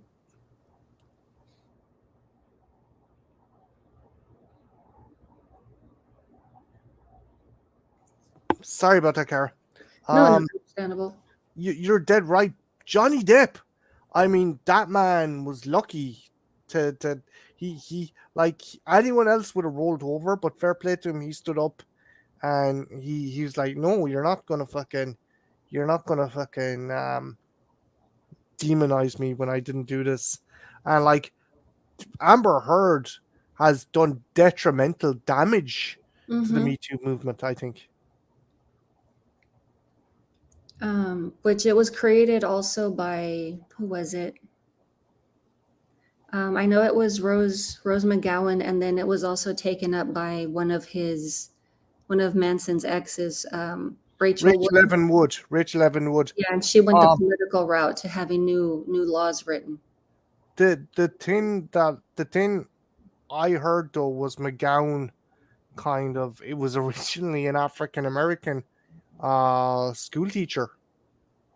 If I'm not mistaken, maybe someone will correct me on that. But it was originally an African American woman who came up with this the slogan and the kind of concept of it, and Rose McGowan kind of Just slipped it out from under her, and it's kind of shitty. it happens. Mm. Um, the other the other good thing, well, I hope it's a good thing, is Jonathan Majors. Hmm. It turned out his accuser has been arrested for false allegations. Good. So yeah. Now, whether or not Marvel decide to keep him on as their new big bad, I think they will. I think if they don't, it will have very bad kind of optics. Mm. That hey, you're getting rid of an African American actor who's proved innocent. Yeah, that would Well, be bad. I mean, my main gripe or concern is that whenever people are being persecuted for something they did when they were still a kid, and it's like if that person's in their 50s now, leave it alone. That's not the same person anymore. Oh yeah, fuck like Kara. When I was younger, I said some fucking edgelord stuff. Like, just fucking, you're not the same person you were when you were 15 to when you're like 25 or 30 or 40, like. Hmm. Yeah, I'm like, shoot, I'm like, I've been in bad situations. I'm like, I'm not even the same person I was a year ago, 2 years ago. I'm like, that person's been affected. I have to move on. Do you think it's important though to kind of like to acknowledge who you were and like rather than bury that and pretend, oh, I was never like that, just acknowledge, hey, look, I had these flaws, I had these issues, I'm a different person now, but acknowledging these issues helped me become a better person. Uh, They make me want to work towards being one. I'll say yes to that. I mean, when I came to my current apartment, I came here wanting to heal from certain things, and I had a certain lifestyle I had in mind. And just outside circumstances decided the opposite for me. So here I am working myself again through the muck. in fairness though, you're still doing fucking putting out putting out great content. Sorry, tickling my throat. Putting out great content, and like people like your videos and like your content, and don't think that you're not achieving anything, because you are, and Hmm. you don't need me to tell you that. You know that yourself. Like, No, I mean, I still work at things that interest me, things that are important to me. I'm not going to be like one of those people like, oh, I went through this horrible thing. I'm going to shut myself away for, 2, 5 years. That's not a life. yeah, just Cara, make sure I don't wake up in the morning and Jen tells me poor Cara was eaten by her 1,500 cats. Like, that's like, Maybe I'm their god. maybe six. I do love my pets. I have 2 dogs, a cat, and a fish. Did you find it? Did you come up with a name for the fish, or is he still called Mr. Fishy? I made a combination because as a joke, I started calling him Albert Fish, and then it Oh became. my god, Jesus Christ. Um, to any fan of true crime, yeah, Yeah, I mean, that was a name created as a joke. And then I figured, okay, well, let's make it even more silly. So his name is now Sir Prince Albert Fish. So you've got Prince Albert and Albert Fish. well, at least Sir Prince Albert Fish isn't, as I don't know. No, I Albert mean, Fish. a prince can't really be a sir, but like he can't be a knight, but it's part of the joke. Um, do you work remotely, or do you have to go into the office and stuff, or is it half and half? I'm working remotely, luckily, because I prefer to be at home. I don't have a vehicle, so I'd have to Uber there every day and then walk home every day after work. So you might as well be flushing your money away. Yeah. I know. I don't know. I don't think I give props to people who can work from home, because I get distracted.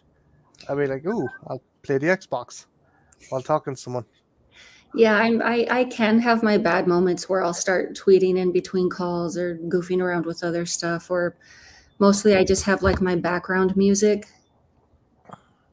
Yeah, like that's grand. But if it was me, I'd be like, "Help me, please! My wife's pacemaker is cut out. What do I need to do? Press L4, hold left, and jump over the ledge. Sorry, dude. Sorry, I'm thinking about something else. You know, Oops. see, I wouldn't be able to do that. I wouldn't be able I to. mean, there are jobs where they actually pay you to just sit around at home and like play test games all day. I know my friend Zuza does that, and she also does customer help via Twitter. Mm. Oh, nice. Mm. Yeah, I mean, if I were into gaming, I would consider that. It's just I've never been much of a gamer. She says the worst thing is though people asking technical questions because it's it's exactly like the IT crowd. It's like, have you tried turning it on and off again? Yeah, That's the troubleshooting. main remedy.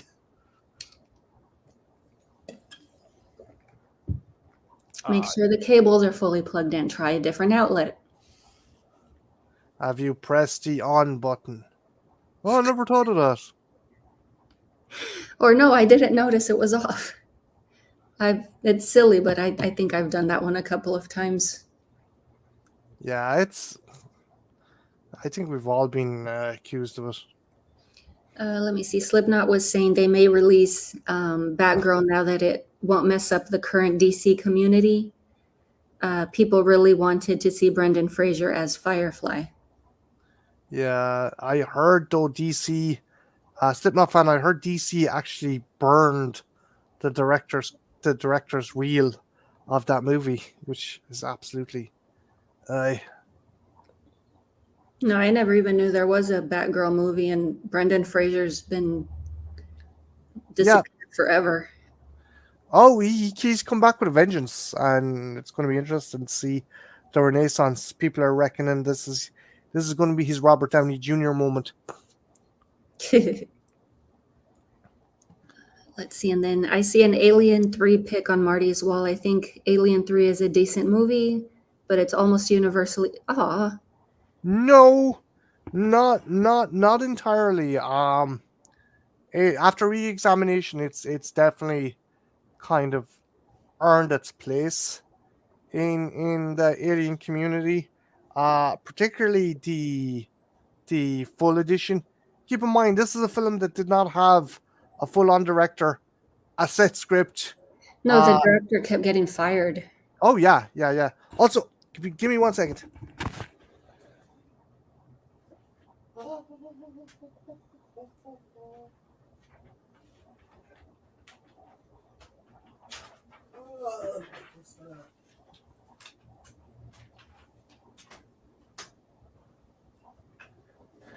This this is actually a painting. This Ah, was done by my friend Zuza. ah, She painted this digitally. cool. She And that scene wasn't originally meant to be in the movie. Sigourney Weaver and the director snuck off and filmed it anyway. yeah. Uh, and which was ironic because a scene that wasn't meant to be in the movie ended up in all the advertising for it. Yeah, it's a great scene. I had for the website that I work for, morbidlybeautiful.com, I had written an article about Alien 3 for its anniversary, and it's like you don't realize how much trouble everyone went through. There are 7 versions of that movie. When they finally got to a particular version, it was supposed to be monks. It was supposed to be it was supposed to be Umberto Eco's In the Name of the Rose in space. Mhm. The planet was supposed to be wooden, and in the center was a glass foundry machine. Ripley was supposed to fall in love with a monk, and there was 2 possible endings where she lived or died. They switched that. They had half the sets built, so the set designer had to rejig them to look more industrial. And excuse me, the they brought on David Fincher, and they Mhm. Ripley, Sigourney Weaver asked him, "So how do you see Ripley as a character in this movie?" And he's like, "Bald." That's just, I like that. That's the balls in him to say that. I mean, Sorry, Cara. Oh no, I'd say in this film, and that's why I respect Ripley even more than the previous two films, is this is where Ripley really stands more on her own. Like, she doesn't have crew members, anyone that previously knew her. She's just all on her own, and she has to convince this crew to help her. She has to convince them to believe her.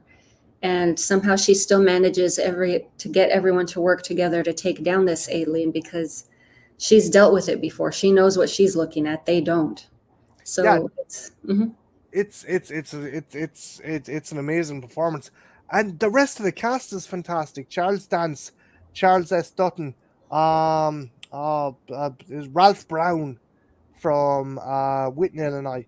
Fun fact: Richard E. Grant was supposed to have the role of Clemens, because you had Ralph Brown, and you also had, I'm after forgetting him. He was the doctor in the Doctor Who movie, and he was in Whitney, Illinois as well. Paul McGann. Fincher wanted the original three characters from Whitney, Illinois to be in it, and unfortunately Richard E. Grant was a bit too out there for the role of Clemens, so he didn't get the role. Yeah, but I know this one, it did go through several rewrites. They even at one point used part of an already written script. Oh yeah, they cannibalized different scripts. I mean, there was one script that had Ripley, Hicks, and Bishop on a station with kind of space communists trying to take over. And it's funny now, people used to say, "Oh, that'd never fly now." When it came out in 2000, it's like, "Oh, the Russians a threat? That'd never fly now." And it's like, people would get mad. Sorry, Cara. Oh no, I was going to say, because the Kubrick says, I have that nice Alien quadrology set. I don't remember if I have that one. I know I have the first one that was put out on DVD, Legacy. Yeah, they're the single disc editions. The quadrilogy, Cara, if you're in a thrift store, and you'll probably get it for peanuts. It comes with 2 discs and an extra bonus disc, and I guarantee you get that for next to nothing. If you can find it, pick it up, because it's got a fantastic documentary on all the movies. Wreckage and Rage is the one on Alien 3, and excuse me, that one goes into the full scale kind of dissection, I suppose, of the making of that movie. Another version of Alien 3 was going to be done by David Twohy, and it was originally going to feature Hicks. And Hicks, along with a bunch of military convicts, are sent to the alien homeworld. Will and Yutani have Ripley and Newt as hostages, and Hicks has said, "Look, if you don't go there, we're going to kill them." So he goes with a bunch of kind of military washouts and military prisoners. And the problem with the alien planet, is there's no sunlight, so they all have their eyes altered so they can see in the dark. And the studio said, "This is just hokum, this is trash. Threw it out. Get out of here, David Twohy." Threw his script out. And he's like, "Fine, I'm going to make my own version of Aliens." And that's how we got Pitch Black. That one sucked. What? I didn't like it. Okay, no. I thoroughly enjoyed it, but I just like the fact if we wouldn't have Pitch Black if it wasn't for Alien 3, for better or worse. Fair enough. I didn't know about that. I've a book called Alienated, and it just shows it's a collection of every script from every single one of the movies, and Alien 3 has 7 completed ones and 3 more uncompleted ones. Oh, okay. No, I never knew about that. So especially because it was several years apart and there was this Vin Diesel craze. So I just assumed that, they just wrote this for him just so he could show off and be pretty. Vin Diesel and aliens. Why is the alien queen trying to kill Ripley? It's because she killed his family. It's like, for fuck's sake, family. Urgh. Fucking hell, family. Alien Tree has its problems, but it definitely doesn't deserve the hate it gets. And it's one of those movies that if you watch over and over again, you see something new and you appreciate something new. I love it, especially maybe because I just identify more with bald Ripley than regular Ripley. Like she really developed herself along the way in each story. And by Alien 3, I'm like, no, that's full Ripley right there. She's who Oh she's yeah, meant she's gone to through an arc. She's gone through an arc. be. Mm-hmm. Um, it's like in the first one, I I get into arguments with people because they're like, and she's an iconic action hero, but I always cite Aliens for that rather than Alien because in Alien she's surviving by the skin of her teeth. Yeah, It but she it's made not really skill, it's no. just by sheer fucking luck that she survives and manages to get rid of this thing. So in that one she's kind of a novice. She's getting to know things. Then in the second one, she has that bit more knowledge and she's fortified it. And Newt helps her resolve and fortify herself more. And then by the third one, she's lost everything, but she'll be damned if fucking this creature is going to make it back to Earth, even if she has to destroy herself in I need to do this. So you're dead right, Cara. She's gone through this very, very kind of solid arc.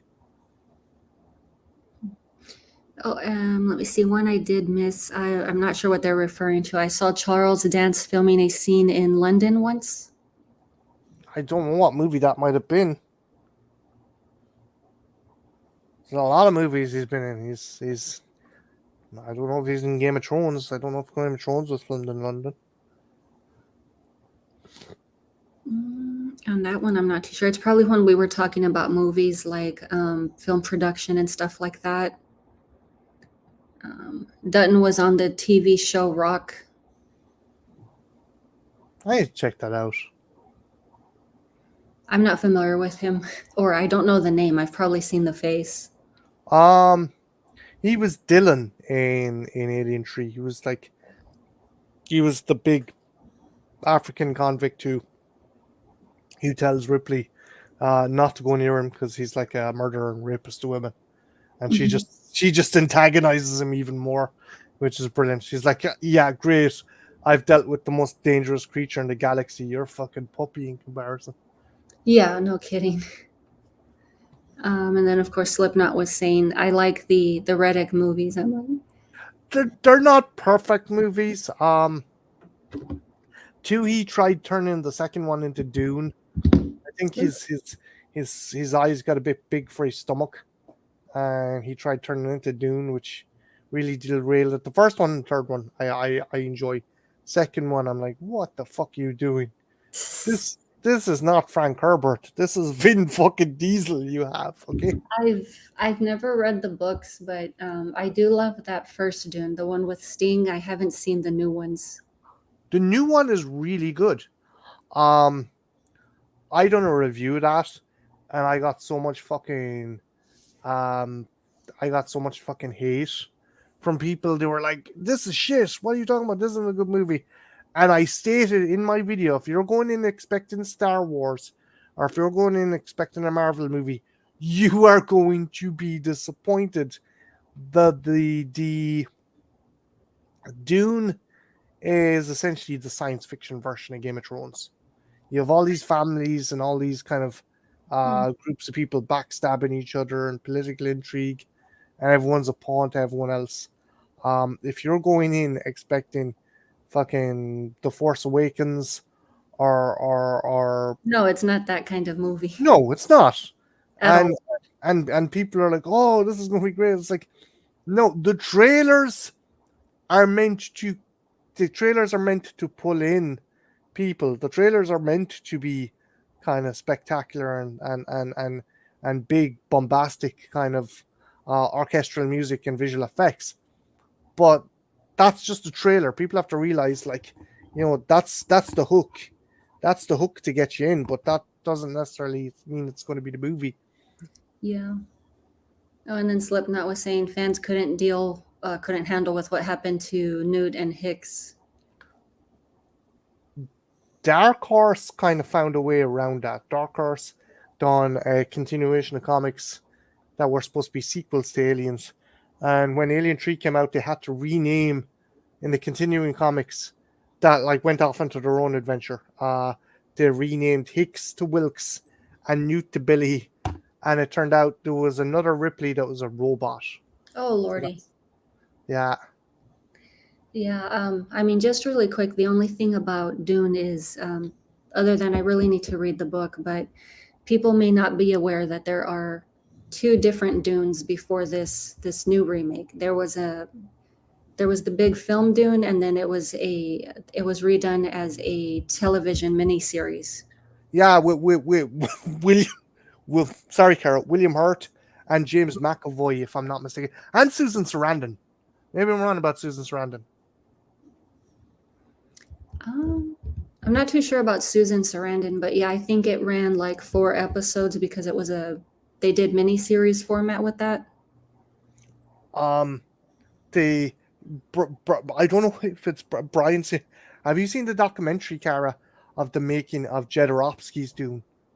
Yes, I love it, and it just makes me appreciate Dune even more. But I also realize, oh wow, that affected Star Wars, and there was at least one more movie I can't remember. The fucking insanity of Jodorowsky to get this movie done. He offered to buy a restaurant for fucking Orson Welles. Mm-hmm. He offered Salvador Dali. What was it? Look, you're going to be the highest paid actor, but we're going to have to make a robot duplicate. Robot duplicate because Dali wanted to be paid $500,000 a minute. He was on screen. It's like, what Oh, the God. fuck? Yeah, I mean, he was very ambitious. I'll give him that. Even part of the Star Wars crew, part of the Aliens crew, they took people he had put together for his own team. Oh yeah, sure. Geiger met up with I was gonna say Alan Dean Foster. That's the guy who done the novel. Shit, I'm after forgetting. Crap. He met up with the writer of Alien when they were supposed to start the prep work for Dune. I'm after forgetting the guy's name, and he died. And he's a great writer, but a horrible human being. Apparently, he invited one of the girls over from Return of the Living Dead. Had guns laid out on a coffee table and hardcore pornography on a TV when he asked her in for an interview. Who the fuck is it? Dana Bannon. Dana Bannon. That's it. Sorry. I'd be scared walking in. It's like, what are your intentions? Yeah, exactly. But yeah, I mean, to me, it just shows how great his mind works. That other people were able to pluck his crew, and other works came from something that wasn't made. Oh yeah, if it wasn't for Jodorowsky, as you said, no Star Wars, no Alien, the amount of sci-fi kind of, I'm not going to say tropes. It was all inspired from that, yeah. Which people don't realize, but I mean, I know it's a whole different stream in itself. But it is. Yeah. I sorry, Kerrigan.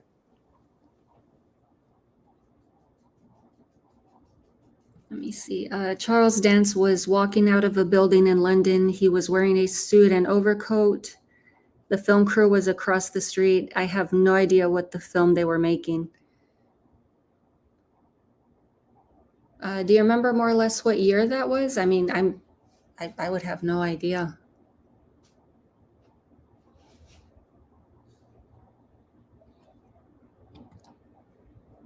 And then Lynch Dune. Aw, really? I like that one. It's not as trippy it was originally supposed to be, but I like it. I found it boring. I didn't like the new one either. The documentary, Jodorowsky's Dune. Yes, it's excellent. I even have the vinyl album. The music they used was great. The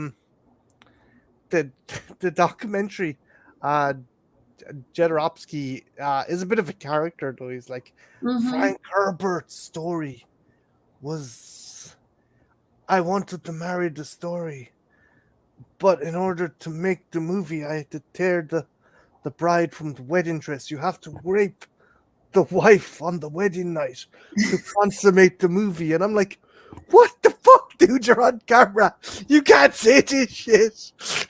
Well, you also have to remember he's very aside from eccentric, he's also what do you call it? Not new age, but he is very spiritual, and he has Oh, his own way of thinking. he's a hippy dippy fucker. I Oh mean, yeah. I'm just glad he's still alive. I hope that we can get at least one more movie out of him before he leaves. I'd give him a cameo in Dune. Just Oh, that would have been awesome. don't let him near any women. Don't let him near Florence Pugh. No, he has a wife. I mean, it's different when you're talking about a character in a film versus your own spouse. It's like, I mean, I can understand that division. Should Like someone you call say. for her to have a welfare check? I don't. Oh, geez. Sorry. Yeah, I mean, they're both artists. I've never checked out any of her work. It's like, you're the wife. Who cares? Move over. Mm. I'm just interested. I'm just here for Jodorowsky. That's rude. But yeah, his sons have put out some pretty good work also. One thing I found in the documentary, the son was very kind of distant, very kind of. He was very minimal about information he gave out about the relationship between him and his father. So I say there was a bit of tension between them. Probably, but it could also have just come from being in his weirdo movies. Like his youngest son was in El Topo, the little naked guy that walks around. Yeah, it's like that's me in the buff. It's like I'm trying to think is a case of the the kid, uh the the kid, the baby who appeared in the front of Nirvana's album Nevermind. Oh yeah, he the tried baby suing. after the dollar. Yeah. He tried suing fucking, I don't know, is it Warner Records or something? Because You he should said, sue your mama, dude. yeah. They put you in there. Crazy. Oh, there it is. There's Children of Dune. I watched that. I think has Susan Sarandon. Thank you, Brian.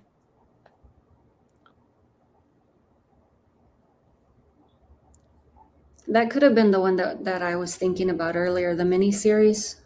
Yeah, there was a miniseries with Paul McAvoy, James McAvoy, and William Hurt, and I don't know if Susan Sarandon was in that one. Maybe there was a couple of miniseries. Mm-hmm. Through the interwebs. It's always there to help.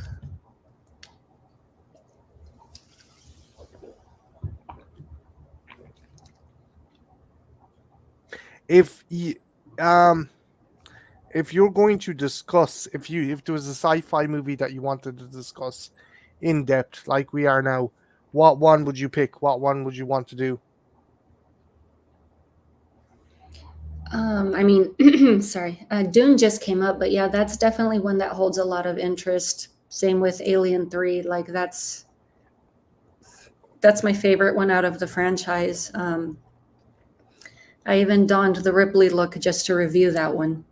If ever you want to do an in-depth discussion on Alien 3, and you're looking for someone to talk about it, let me know, because I would talk till the cows come home about that movie.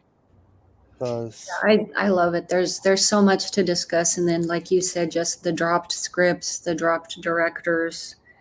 Who is it again? David Fincher. David Fincher.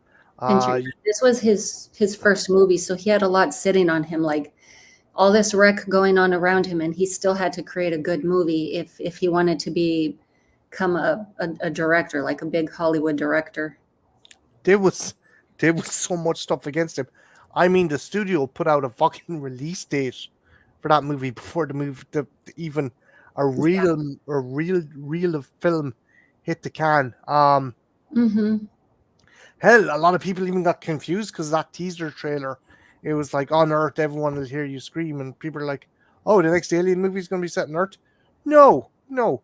Um, it was Fox's attempt at trying to market this to the widest possible audience as well, because there was so many video games. There was the Alien Tree Pepsi commercial, Oh, which has a story upon itself. Remind me to send you that commercial. It was shown at the MTV Awards.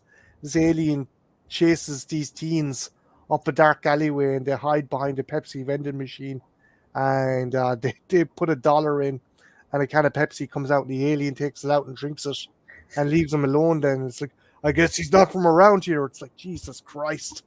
oh, that sounds horrible. um, yeah, I know an unhealthy amount of information about this movie.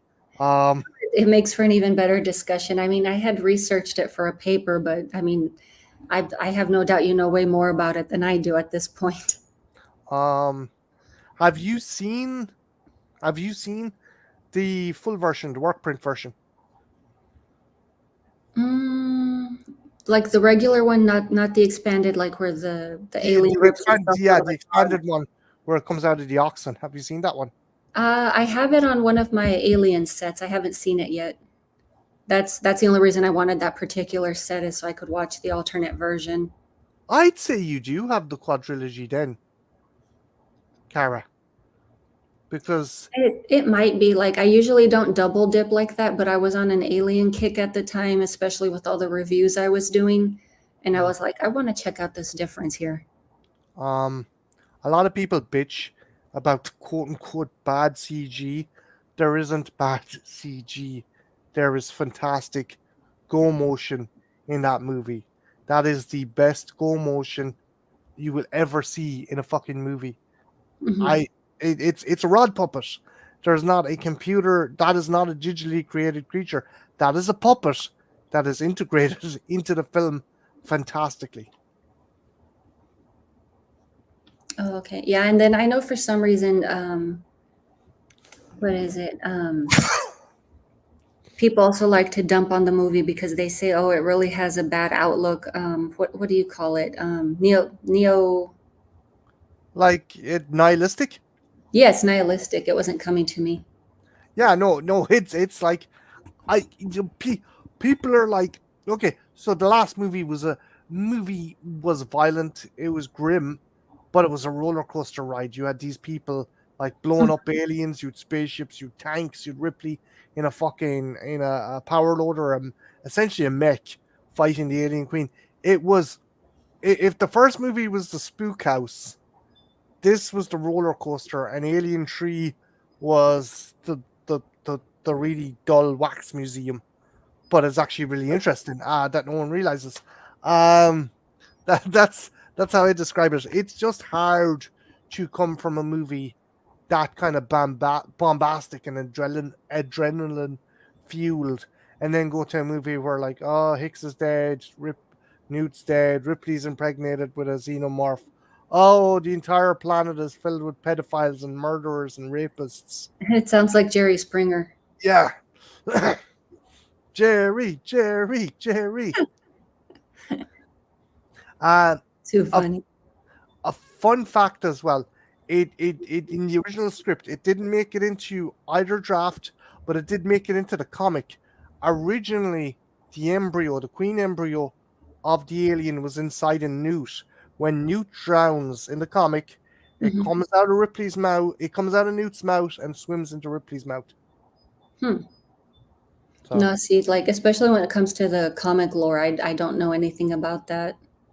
oh, the thing is, this was a movie adaptation, but it used stuff that was like when say comic book writers or novel writers, um, have to adapt, do a movie adaptation. They usually get a prep script, Hmm. so it's out before the fucking it's out to coincide or even before the movie, so they get like some of the earliest drafts of stuff. Even even guys who make toys, even Kenner, when Hmm. Kenner were doing Jurassic Park, they made like a juvenile T Rex because that's what was in the novel.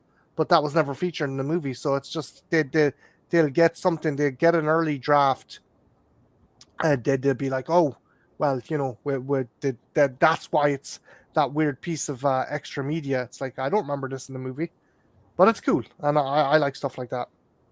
Okay, yeah. Sorry, tirade, nerdy No, tirade. you're fine.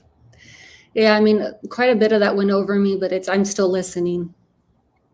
It's just, again, sometimes dudes who are doing kind of the expanded media or doing adaptions or something that's the tie-in but not necessarily connected, they'll get an early draft of the script, and that will find its way into into uh into comic books or video games or novels, and it leave the person who's watching or reading or playing the thing scratching their head because they're like, I don't remember this in the movie.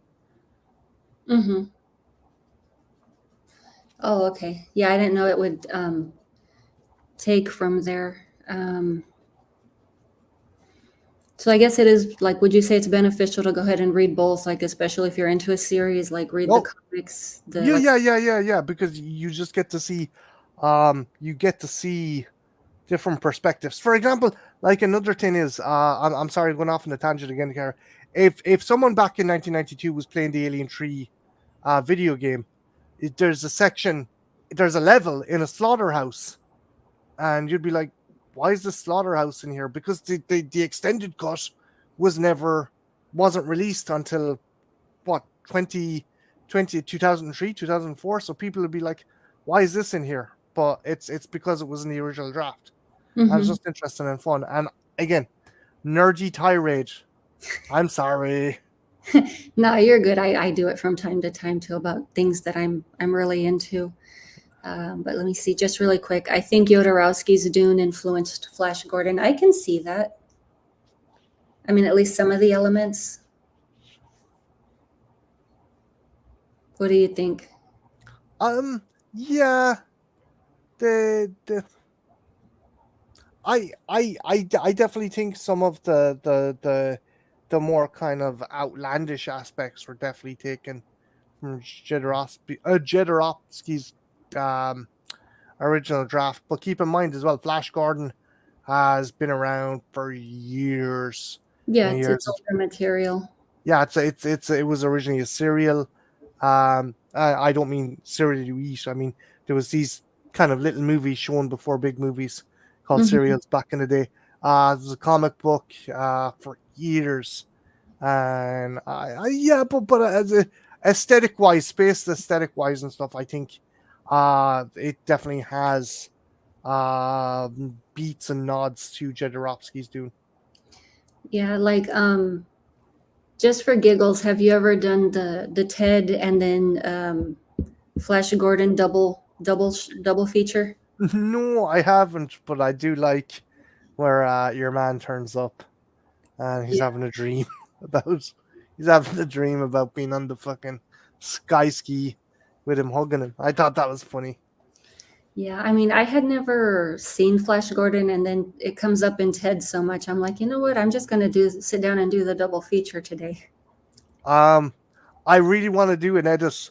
My favorite character in it is Brian Blessed's character, but I want to do an edit where the character is looking at a TV screen, and I want to put the Dark Knight clips from the Dark Knight on the screen where Gary Oldman's Jim Gordon is apparently killed, and then when he comes back, and I want the scene with Brian Blessed going, Gordon's alive. I want to do.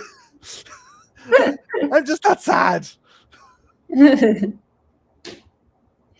No, I mean that could be fun, or even if you do your stop motion, kind of like recreating, or I mean, I one thing one thing I've fallen out of doing stop motion. I need to get back into it. I done one oh, there okay. not too long ago, but due to circumstances which you know about and which I informed Jen about, it knocked me for a loop. I Mm. was kind of in a really weird headspace there, and I don't know why. I found it very hard to motivate myself to do stuff for a while after that. Even reviews. Mm-hmm. No, I get that one. I had one of those situations myself, and it's like, You how do just I feel get like, out of this? yeah, you're in a malaise. You're just like, uh.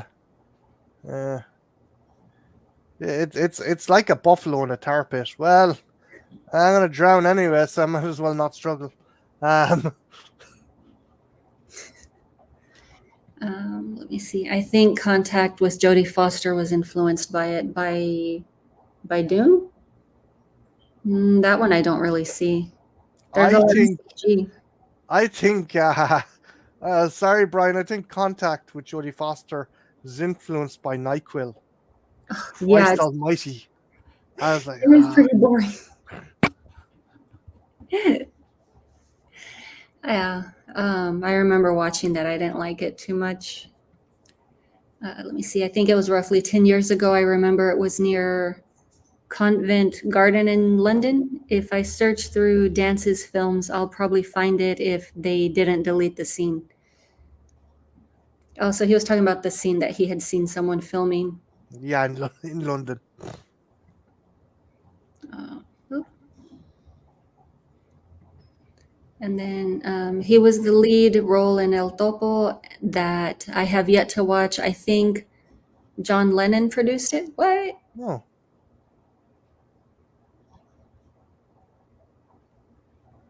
I'd have to go look that up. I'm just kind of like on that one. I wouldn't be too sure. I know Jodorowsky produces most of his work. who'd give him fucking money? It's like Jesus Christ. The man's brilliant. The man's a genius, but Yeah. Jesus Christ, it would be like, yeah. Well, he also even created his own form of the tarot card called the Marseille deck. I did not know that. Mm-hmm.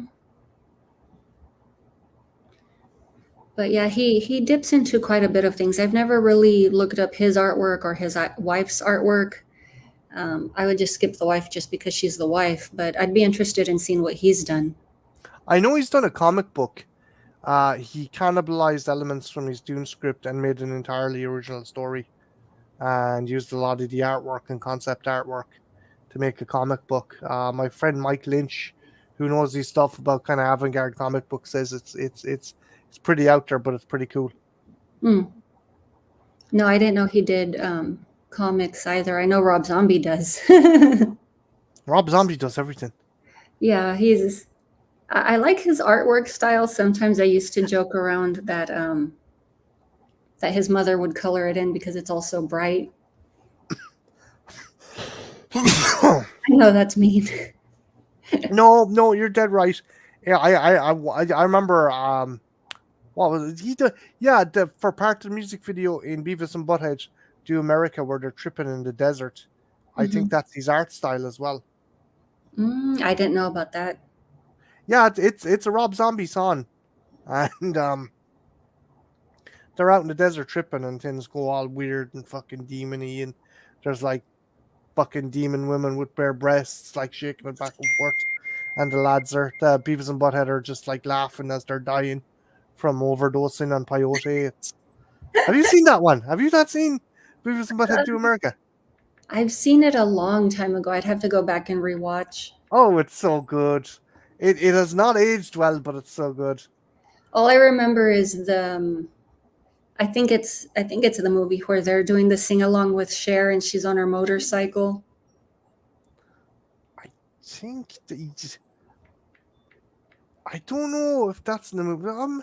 Maybe we're on.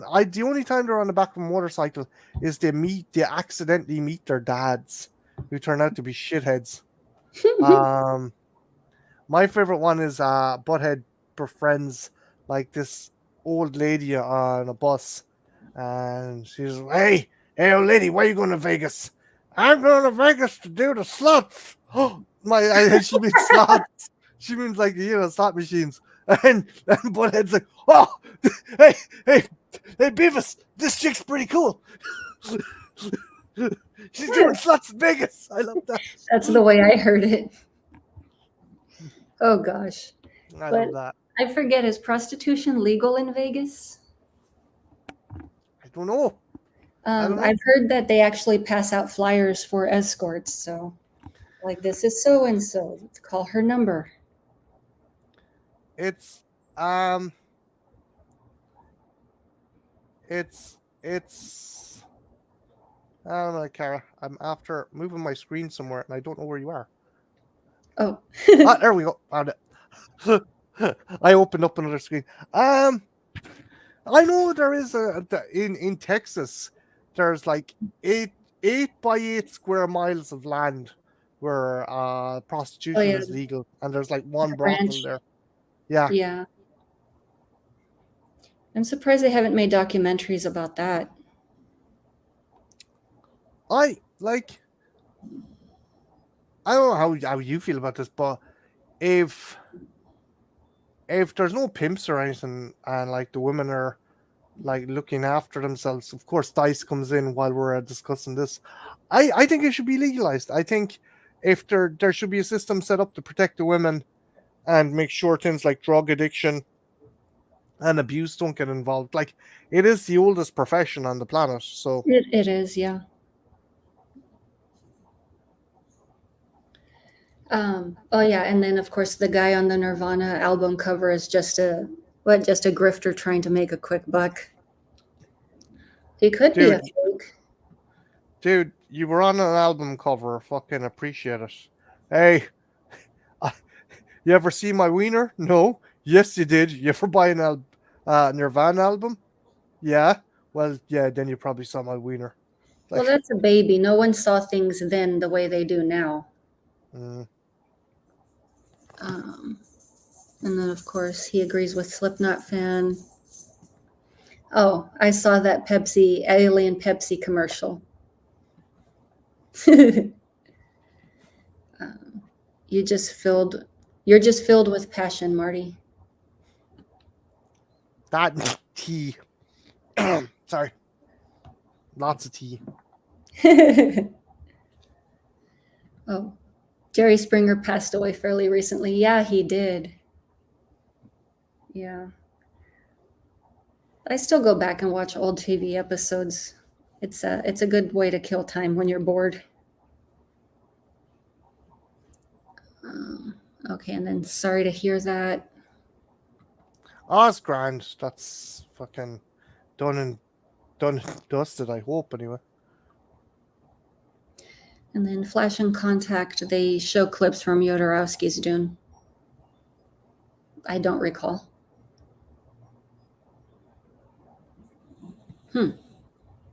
That'd be something to look into. Oh yeah, it's legal in Reno, Nevada.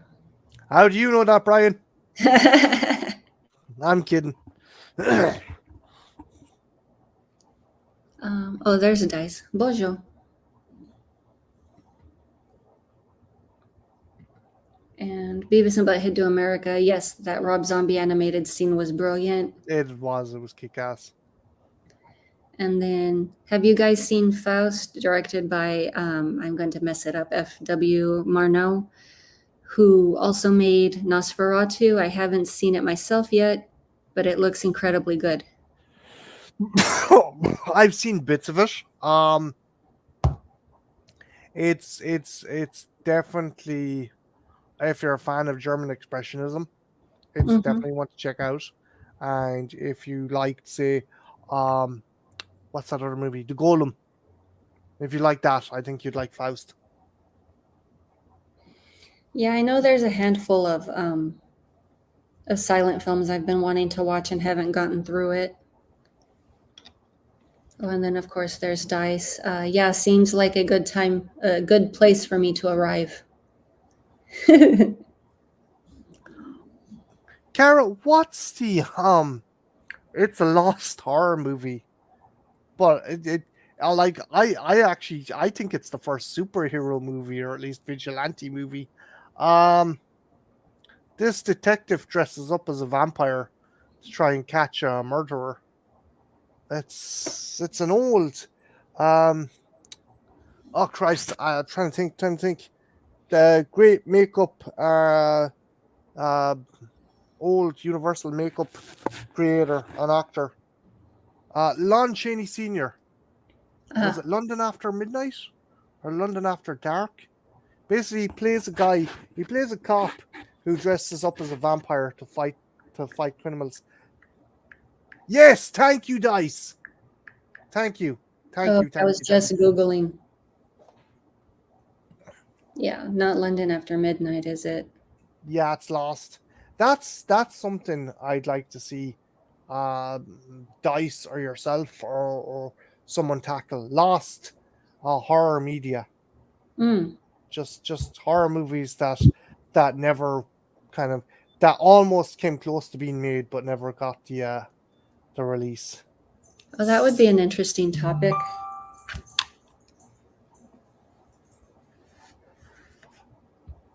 Yeah, London After Midnight. No, I'm making my little notes here as we go. I'm like, oh, that's a good idea. That's a good idea. Oh, I was recommended this. That Kara's like, was will recommended. you motherfucker stop recommending me stuff? I've too No, much stuff to watch. Why?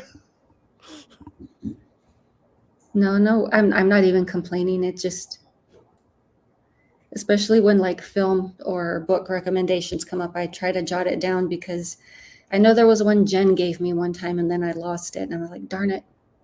What were you talking about at the time? Can you remember?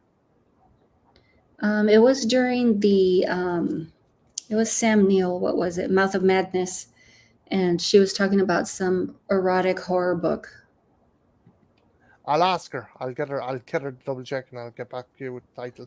Other than that, I don't remember what the book was about. Knowing Jen, it's probably dirty as fuck, but sure. Yeah. Well, then I shall have to read it in the bathtub.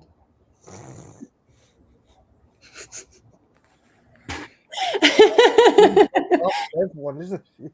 I just made it worse, didn't I?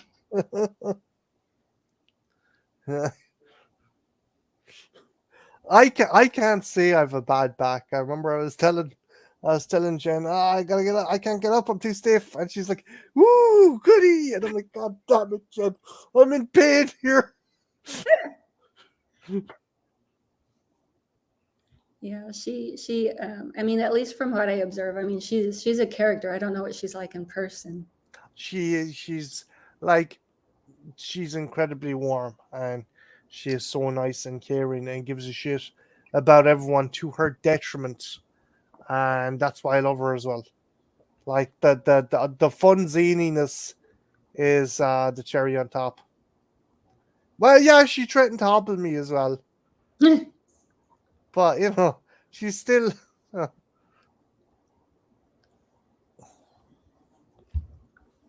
Okay, let me see. London After Midnight is directed by Ted Browning, who directed the first Dracula movie with Bela Lugosi. Oh yeah, Slipknot's into vampire stuff. So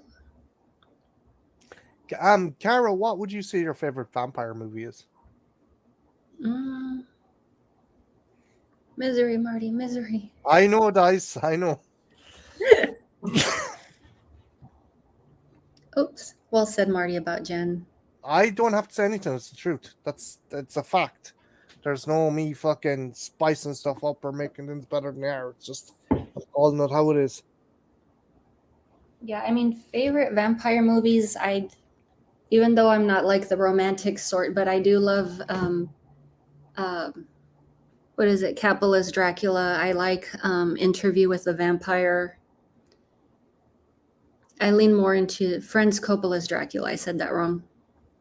I even watched the TV show, which I still liked. They updated the story, but I liked it.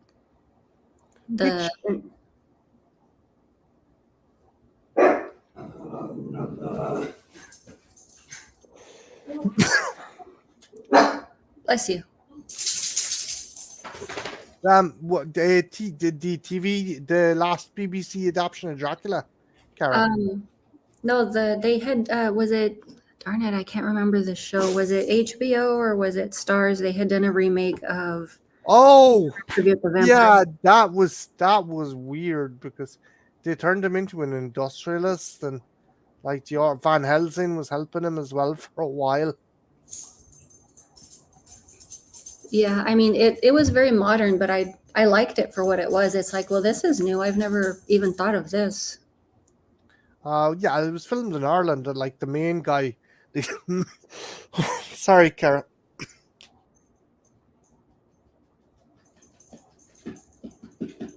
The main guy who played Dracula was Irish, and there was a couple other Irish actors and actresses in it. Oh, okay. Let me see. And is that the title, Kara? For the Interview with the Vampire TV show, or the movie The Franz Coppola's Dracula?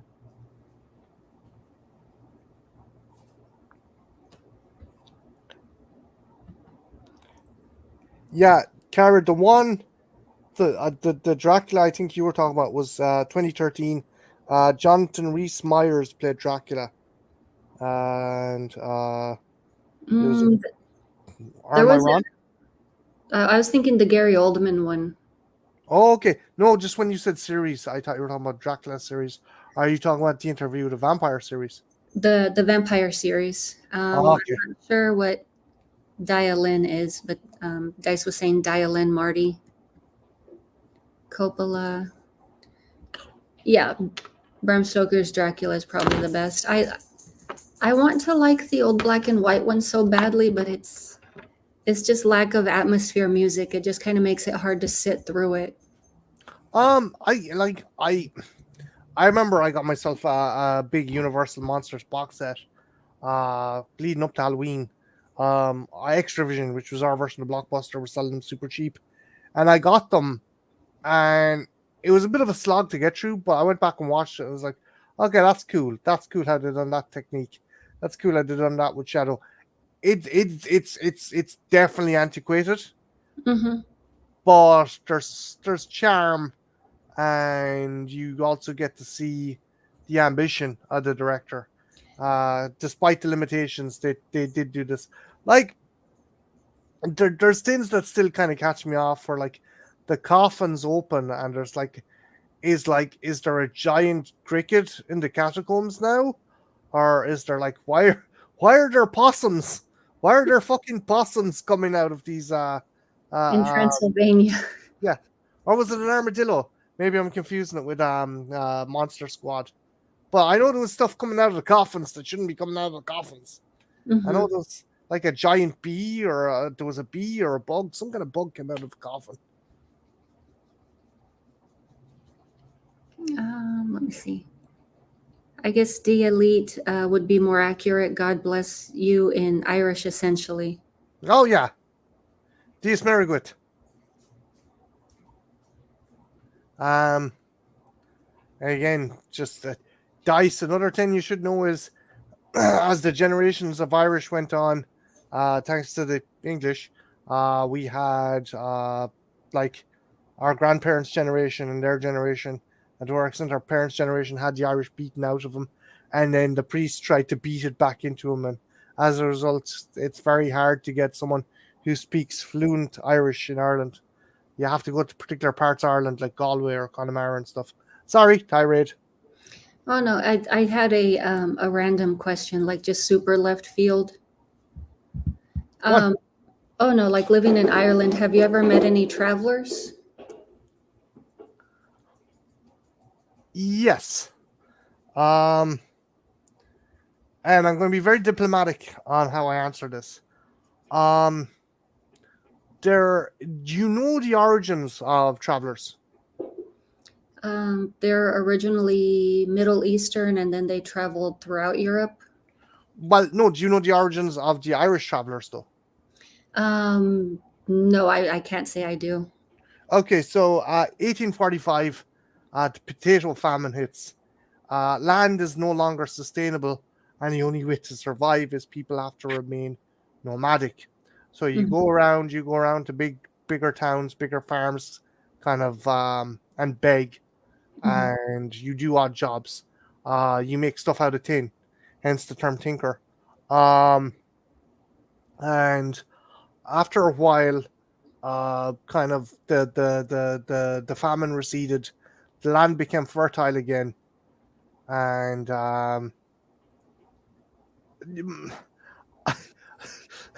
I I'll get to that. I get to that, guys.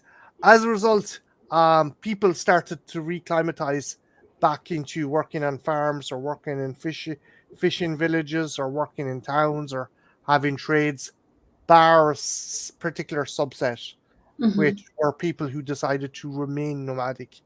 They found their life was more fulfilled if they stayed on the road, and that continued right up until, say, the 1940s, 1950s, and until the government tried to get these nomadic people off the road, off the side of the road, and get them into houses. Mm-hmm. And if history has taught us anything, it is trying to uproot someone from their established culture. Never works. No, it's hard. Never ever works. Never works. Um, Traditions were lost. Traditions were destroyed. Then, say, late 60s, early 70s, drugs come into the equation, particularly in big cities, and certain particular generation and gender, particularly young males between the ages of 18 to 25, uh, because their culture has been taken away, because they are now made live in deplorable conditions. They're more susceptible to things like suicide. So to combat this, they take drugs, and in order to sustain their drug addiction, you have robberies, theft of property, um, just general unsavory kind of activities.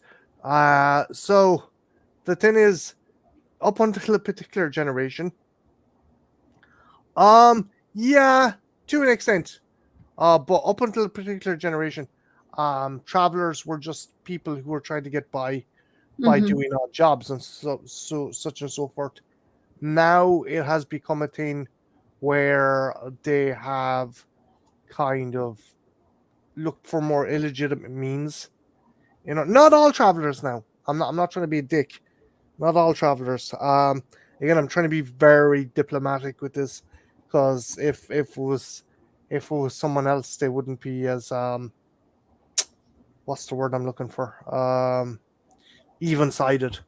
Mm. Um, so things subsidized to subsidize certain things for the likes of drugs and drink, and as I said before, that particular age bracket has a very high mortality rate, so either due to depression, violence, or suicide, or um yes, but again, I think some people mix them up with the Gypsy Roma. Mm-hmm. Not that there probably has been integration, because they've gone over to England and stuff, but by and large, travelers are kind of not viewed in the best light over Yeah. in Ireland, particularly because of things like family feuds. And no, I'm not talking about the quiz show. I'm talking about going to a graveyard where one family is burying another family and attacking the mourners with slash hooks and knives and uh, what's that thing for cutting weeds? Never mind. The Uh, oh, okay. I it's was hand. going to say south scythe, but I'm probably Yeah, off. yeah, yeah. No, no, you're right. You're right. So they have not endeared themselves to settled society, or to regular people. I went to school with some travelers. Never had problems with them. They were very nice, very down to earth. Some of them are just trying to get by. Yeah, that's it, guys. Some of them are trying to get by, but as the generations go Oops. on, there seems to be more and more of a push towards the likes of involvement in drugs, involvement of stolen goods, and things like that. Um, did they don't help their case, that particular generation. Mm-hmm.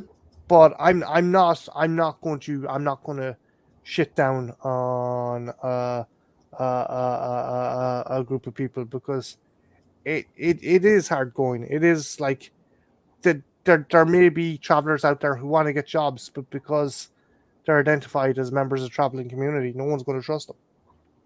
Like, Yeah. um, they have issues with alcoholism. Um, but then again, that has kind of been a trend with other kind of societies or minorities that have been in the fringes. So that also kind of gets them a bad rap. Again, I hope I'm not coming across as being some prejudicial arsehole. I'm just calling it as I see it and experience it. Hmm. No, I mean that's why I was curious, just because I know that they are still seen badly even in today. Yeah. Like, again, there's a whole there's a whole host of factors to play in that, though. It's it's it's it's education, um the kind of the modern to prior kind of traveler kind of ethos, particularly young men, is to um have like, young boys, they're taught to bare knuckle box at like 5 or 6, Hmm. and they're told not to cry. So you're there in a ring, and you're having your face punched, and you're told you can't cry or your father's going to beat the shit out of you. um so there is this absolutely horribly toxic barrage of masculinity, toxic masculinity, which is bred into you as well. So, it's it would be easy. It's easy for someone to turn around and go, "Oh, travelers, the whole lot of them, they're trouble, or they're they're a plague on the society."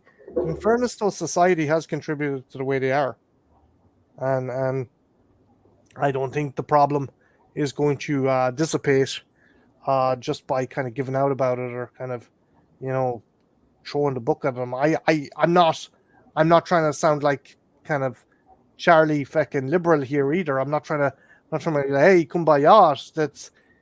There are so many different complex issues going on. It's not going to be something solved in the morning, and I'm not gonna simply put it down. Oh, they're wasters, they're scumbags. There's a lot more to it than that.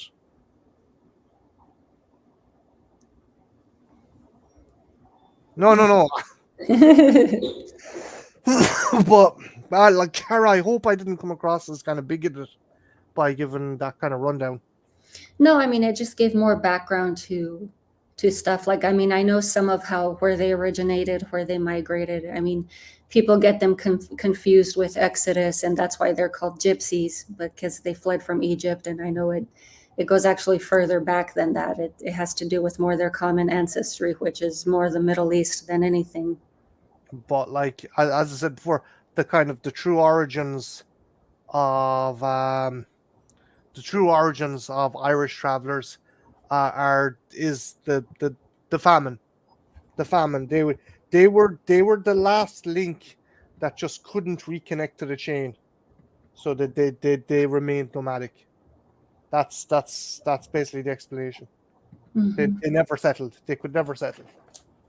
Well, no, they were always being run off. And I think that's part of, if I'm understanding correctly, why they wear so much jewelry, is they had to wear their possessions because Oh they were. yeah, on their back, like, everything was like had to be in a caravan, and like if one of them died, almost Nordic kind of thing. The body was put in there, the possessions were put in there, and the caravan was burned there and then.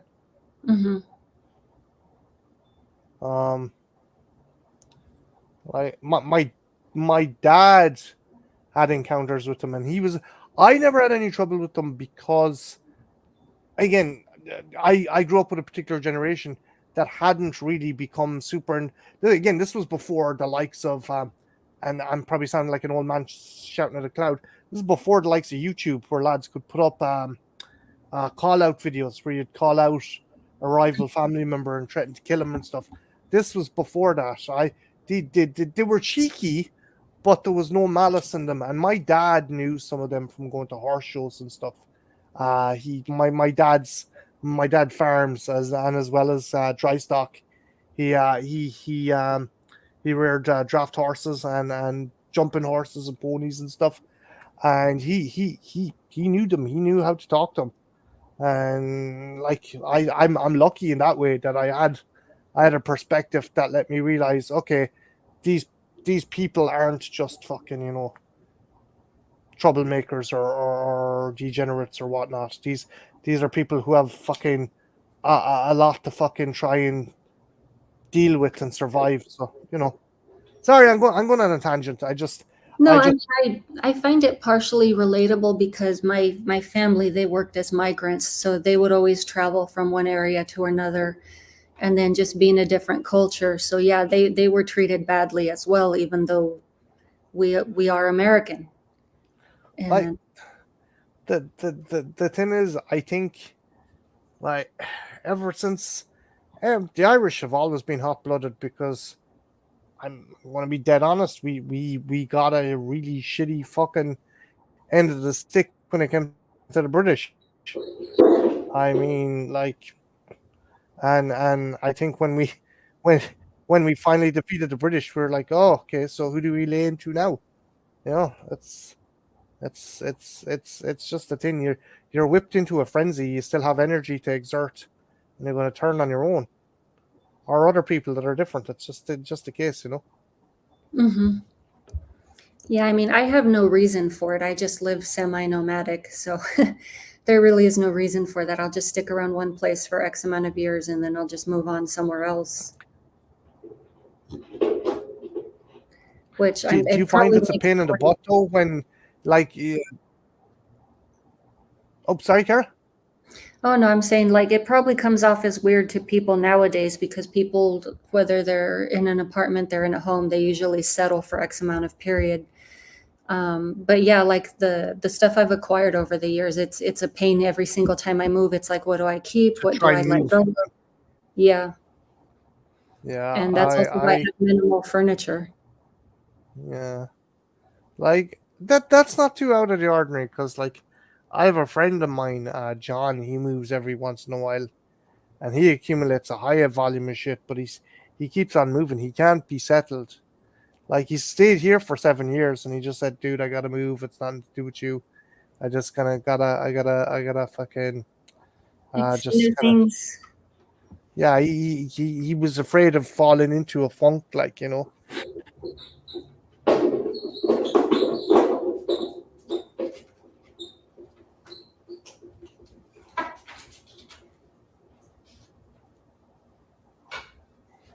Yeah, I mean everyone has their reasons. It's something I fell into. It's not something I do on purpose.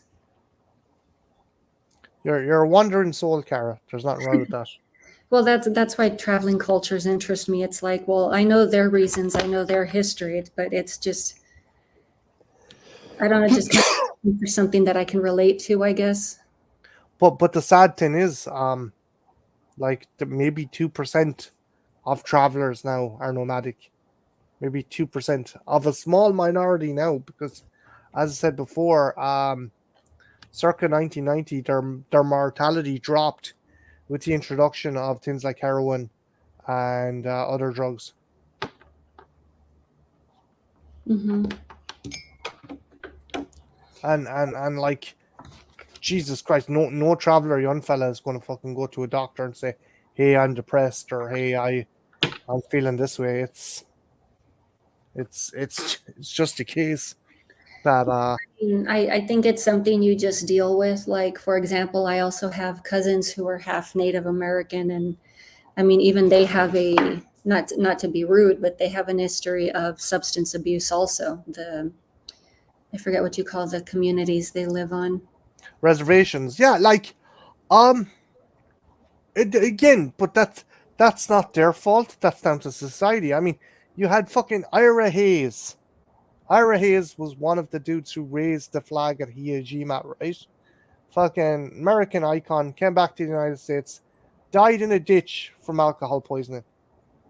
It's like, where was the fucking US government for this World War II hero? It's like, it's bullshit. Hmm. again, I don't want it. I don't want people thinking, "Oh, here's the uppity European dunking on America."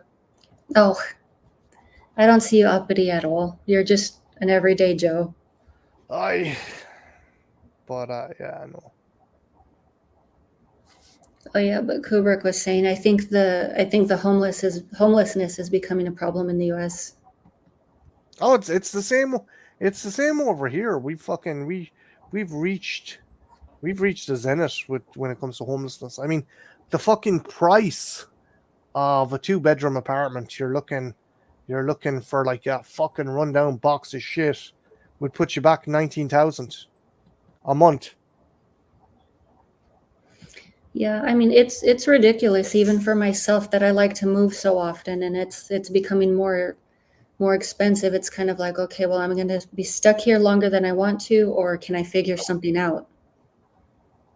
I have to admit, I kind of benefited from the financial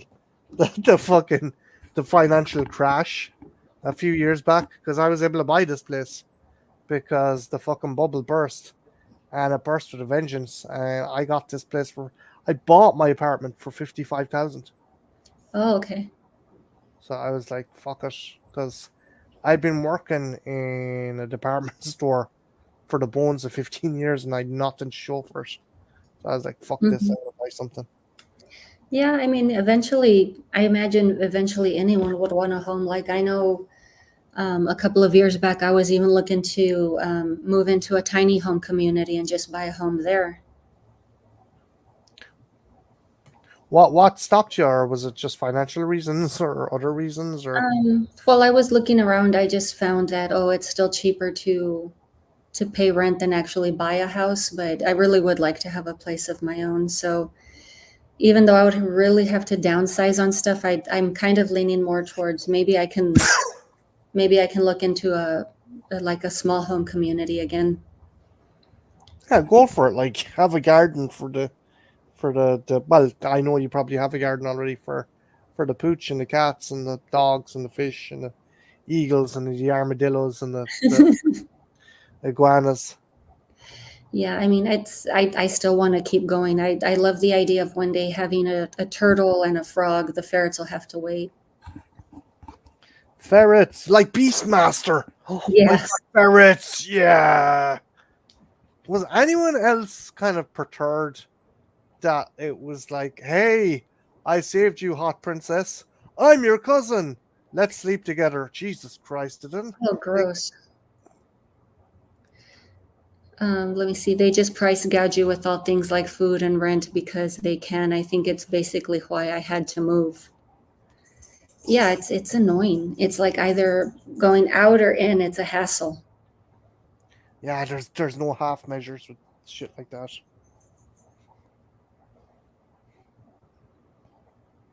Aye.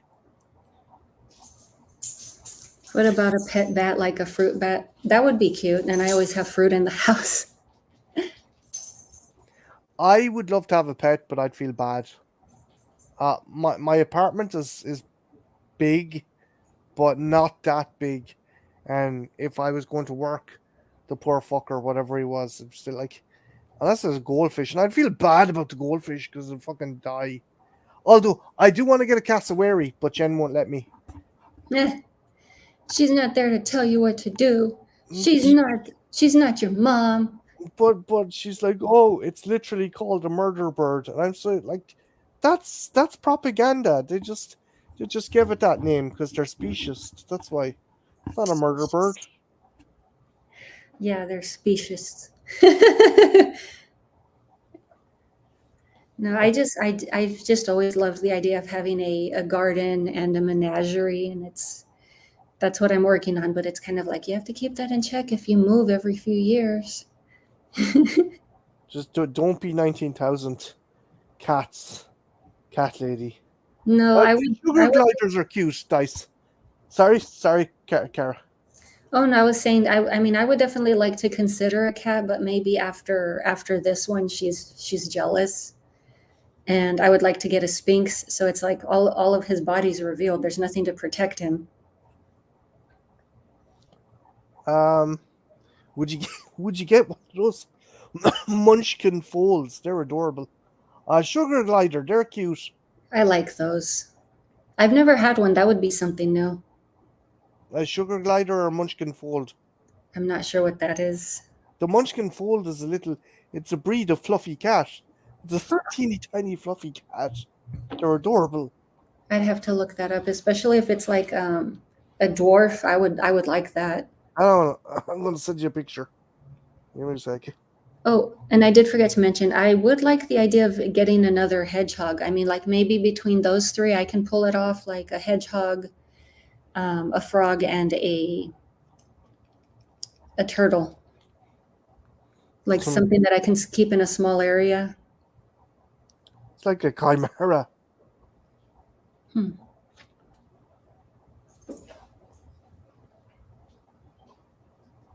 Oh, how many carrot? Give me a sec. Oh, no, it's fine. I was just making a note of that. So let me see. If you could have a pet, Marty, what would you get? I'm not sure if I missed that one. Maybe a cassowary, but Jen had never let me. All my dad's cattle, so no. Dice said you can put them in your pocket. I wouldn't mind having a snake. I like the idea of one. I don't think I can keep up though, because I know they need to have certain temperatures. But Yeah. I've wanted one. But then again, my cat might eat it.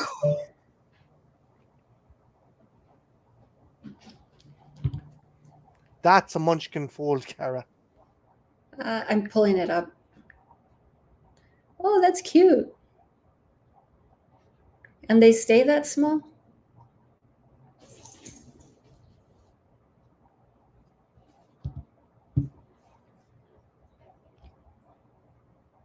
Sorry. They get bullied by other cats, though. A chinchilla.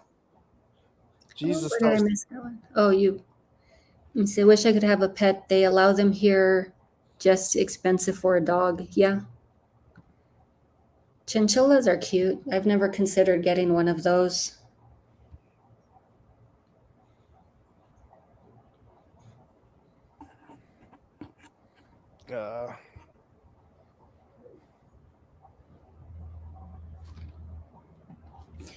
But yeah, I guess you can. I confess I like animals. I just have to be careful about how many I get, which is why I liked this apartment that I'm in. I could have had those 3 extras. And then talk came up of possibly just buying a house. So now I'm kind of back and forth on that. It's like, well, I don't need to keep bringing animals into this area if I'm going to move again. If you won the lotto and bought a house in the country, like an old farmhouse with fantastic internet connection, would you do that? Honestly, if I were able to, I would just want to buy my family's land back. They have a 5-acre lot out in the country. But yeah, they do have internet. She confesses, she says, okay, fine, be like that. Yes. Oh, that was Dice. I mean, that's all I would really be interested in, is getting my family's land back. Who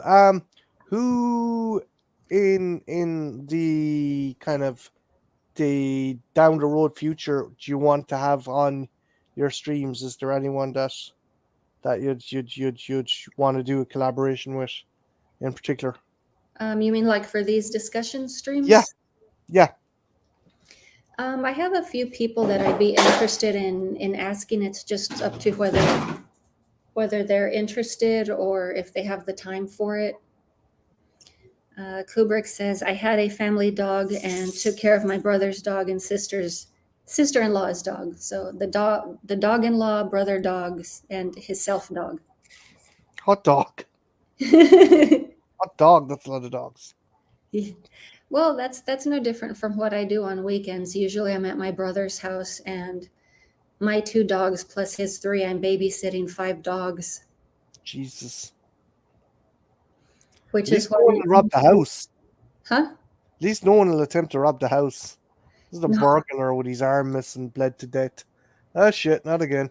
Just on the fucking on the rug, guys. Really, I told you drag the carcass out before you tear it to bits. But it's fun. I like it. I mean, it can be a bit much to keep up with, but it's not the end of the world. Yeah, no, that's the thing. I think pets sometimes can be better than family.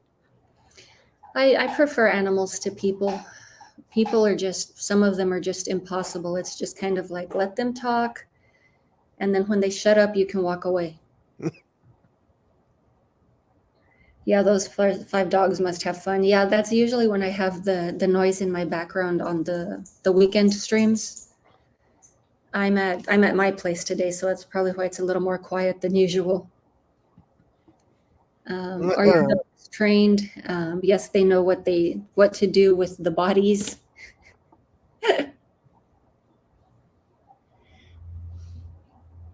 I don't know about that. They just know about advertising, announcing if someone's there when the foods come. They love the delivery truck as much as I do. Yeah. See, and even in a house, I could actually skip having a kitchen because who really uses that anyway? I've actually become a dab hand at cooking. I've I've had to because like I'm tired of eating shit out of a microwave. It's not fucking healthy. No, I mean I do lazy cooking. Like I'll put stuff in a baking pan, and then I'll put it in my toaster oven. So it's still technically being cooked, but I don't have to stand over a stove to do it. I kind of was showing Jen because Jen wasn't really sure what to do with her oven because the timer is fucked on it, and I kind of I said, look, when you put it in, when it says what time to take it out, use your phone as a gauge. Don't go by the oven. Use your phone. So Yeah. she's kind of mastered that now. Because Christian does most of the cooking. Hmm. Yeah, I have to use timers for just about anything. Otherwise, I'll just be wondering, oh yeah, what about blah, blah, blah? I walk back over, it's gone, it disappeared. It's a cinder block. Yeah, the oven ate it. As bad as I am, I've known people who are like, who don't realize you have to take off the cellophane wrap when Oh, you're like yes. putting a hungry man dinner into like the ovens. God damn it! It's like, I mean, at the very least, they say poke a hole in it. yeah. No, like I just make lazy people food. Like I'll still like saute stuff on the stove, but usually I'll grab like like ramen noodles, rice based, little bit of water, put tomato sauce, spaghetti sauce over it, lazy spaghetti. If it works, it works. Don't forget cheese. Like, so long as you're not like the way I justify it is so long as you're not going to Mickey D's 7 days a fucking week, like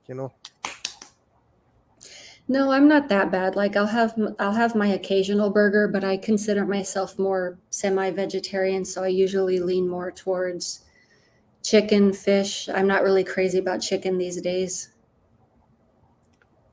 Would you ever try like John, my housemate, I was telling you about, he moves a lot. He made burgers with quarren, this kind of quarren mince and apple, chopped apple, and they were actually nice. I've never tried with corn, but I have made with like the green apples and then cranberries with either turkey or chicken, ground chicken, Yeah. and those are pretty good. Do you have quarren mince over there? I'm not It's a vegetarian. It looks like like Vegemite. no, it's sorry, Cara. It I've eaten it. I've eaten a granule of it, and it tastes like it tastes vegetable. It's like gravy granules, but you mix it in and it makes the exterior of the burger. Okay, no, I'm not familiar with that. Kubrick was saying, my cousin is a great chef. He can take 2 pieces of cardboard and make it taste like filet mignon. That's talent. Was he in prison? Oh man. This ice cream sandwich tastes like a Bible. Just keep eating. Just keep eating. Just like...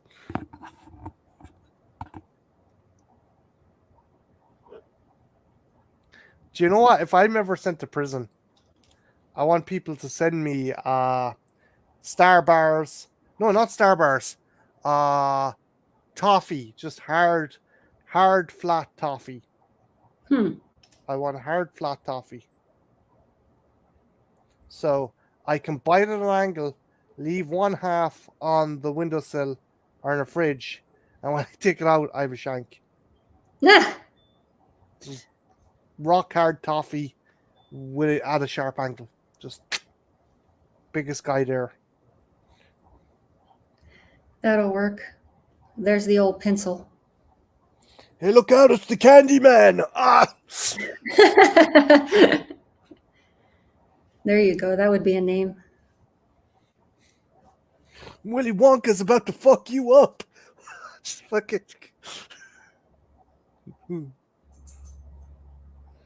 That'd be funny. Oh, what is it? You're never going to prison, Marty. Jen might. Oh. She fucking plans after shit she plans to do it. She wants to come. She wants to climb up my balcony because it's romantic. She wants to dress as Catwoman and try and climb up my balcony. I said, you're going to break your fucking neck. I tried something like that once. I walked over to a guy's apartment in the middle of the rain. And I'm like, I'm not the romantic sort. He said all I needed was the stereo over my head. Say anything? Is that Yeah, say anything. I'm like, that's not why I did it, but I think that's probably like anything that comes the closest. I honestly, Brian, I don't know. Some of those trash fires I'm doing with Jen could land us both in prison, man. That bad? We're getting better. We reviewed an Adam Sandler movie last week. Oh yeah, Jack and Jill. Yeah. I've never seen that one. Pacino saves it. See, if you really want to do a horrible movie, I would recommend doing his first film, Overboard. I've never seen that movie. I had trouble sitting through it. I watched it just to say that I watched it. Yeah, we've gone really far now. We're on like 35. Oh, wow. We're going to do something special. Next 15, the 15th one we do is going to be our 50th. So I have to think of something good for that one. Have you guys done Ninja Domination yet? I want to do a ninja season, but if I have to do a ninja season, Jen wants to do, I shit you not, a non-human based porno set of movies where it's like a puppet, or it's a puppet of an animal, or if it's a dude dressed as an animal, or it's E.T., or it's a Ninja Turtle, or it's like... Humor her. It's like... She was making jokes. Come on! They'll be coming out of their shells! Coming out of their shells! The secret of the ooze will be revealed. I'm like, stop, please. I'm like fucking your man at the end of fucking Halloween 3. Oh, humor her. Tara, I watched Let My Puppets Come. Never again.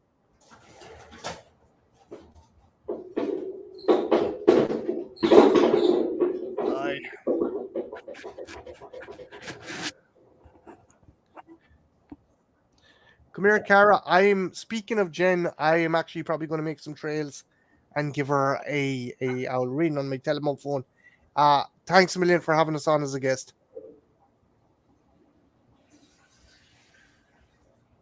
Hope she heard me.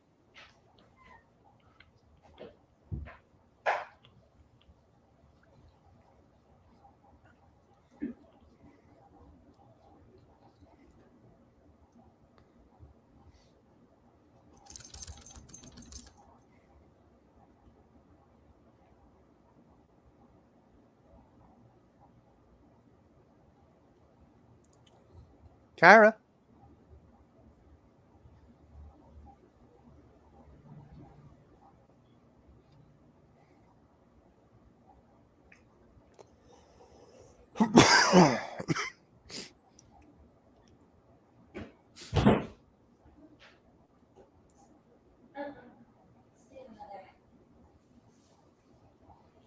I'm still here. I was just grabbing some tea really quick. Can you hear me still? Yeah, I can. Cara. I'm going to actually I'm going to bow out because I want to give Jen a ring. Okay. Thanks a million for having us on. This was good fun. It was great chatting to you about the movie. It was also just great chatting to you in general. Yeah, absolutely. Thanks for stopping by. Cool. And if you ever want to have a discussion on Alien 3, I'm your man. So with that, I'm going to bail, okay? Okay, good enough time for me to end the stream. We've been on almost 3 hours, so I'm sure you probably need to get something to eat also. Yeah, and I better contact Jen before she sends out either a search party or an assassination attempt on you. So one or the other. With that, I'm gonna dust off. Thanks a million, Cara. See you later. All right. Thanks for stopping by. Have a Thanks. great day, and thank you for joining in. And for everyone else, we will talk to you later. Bye.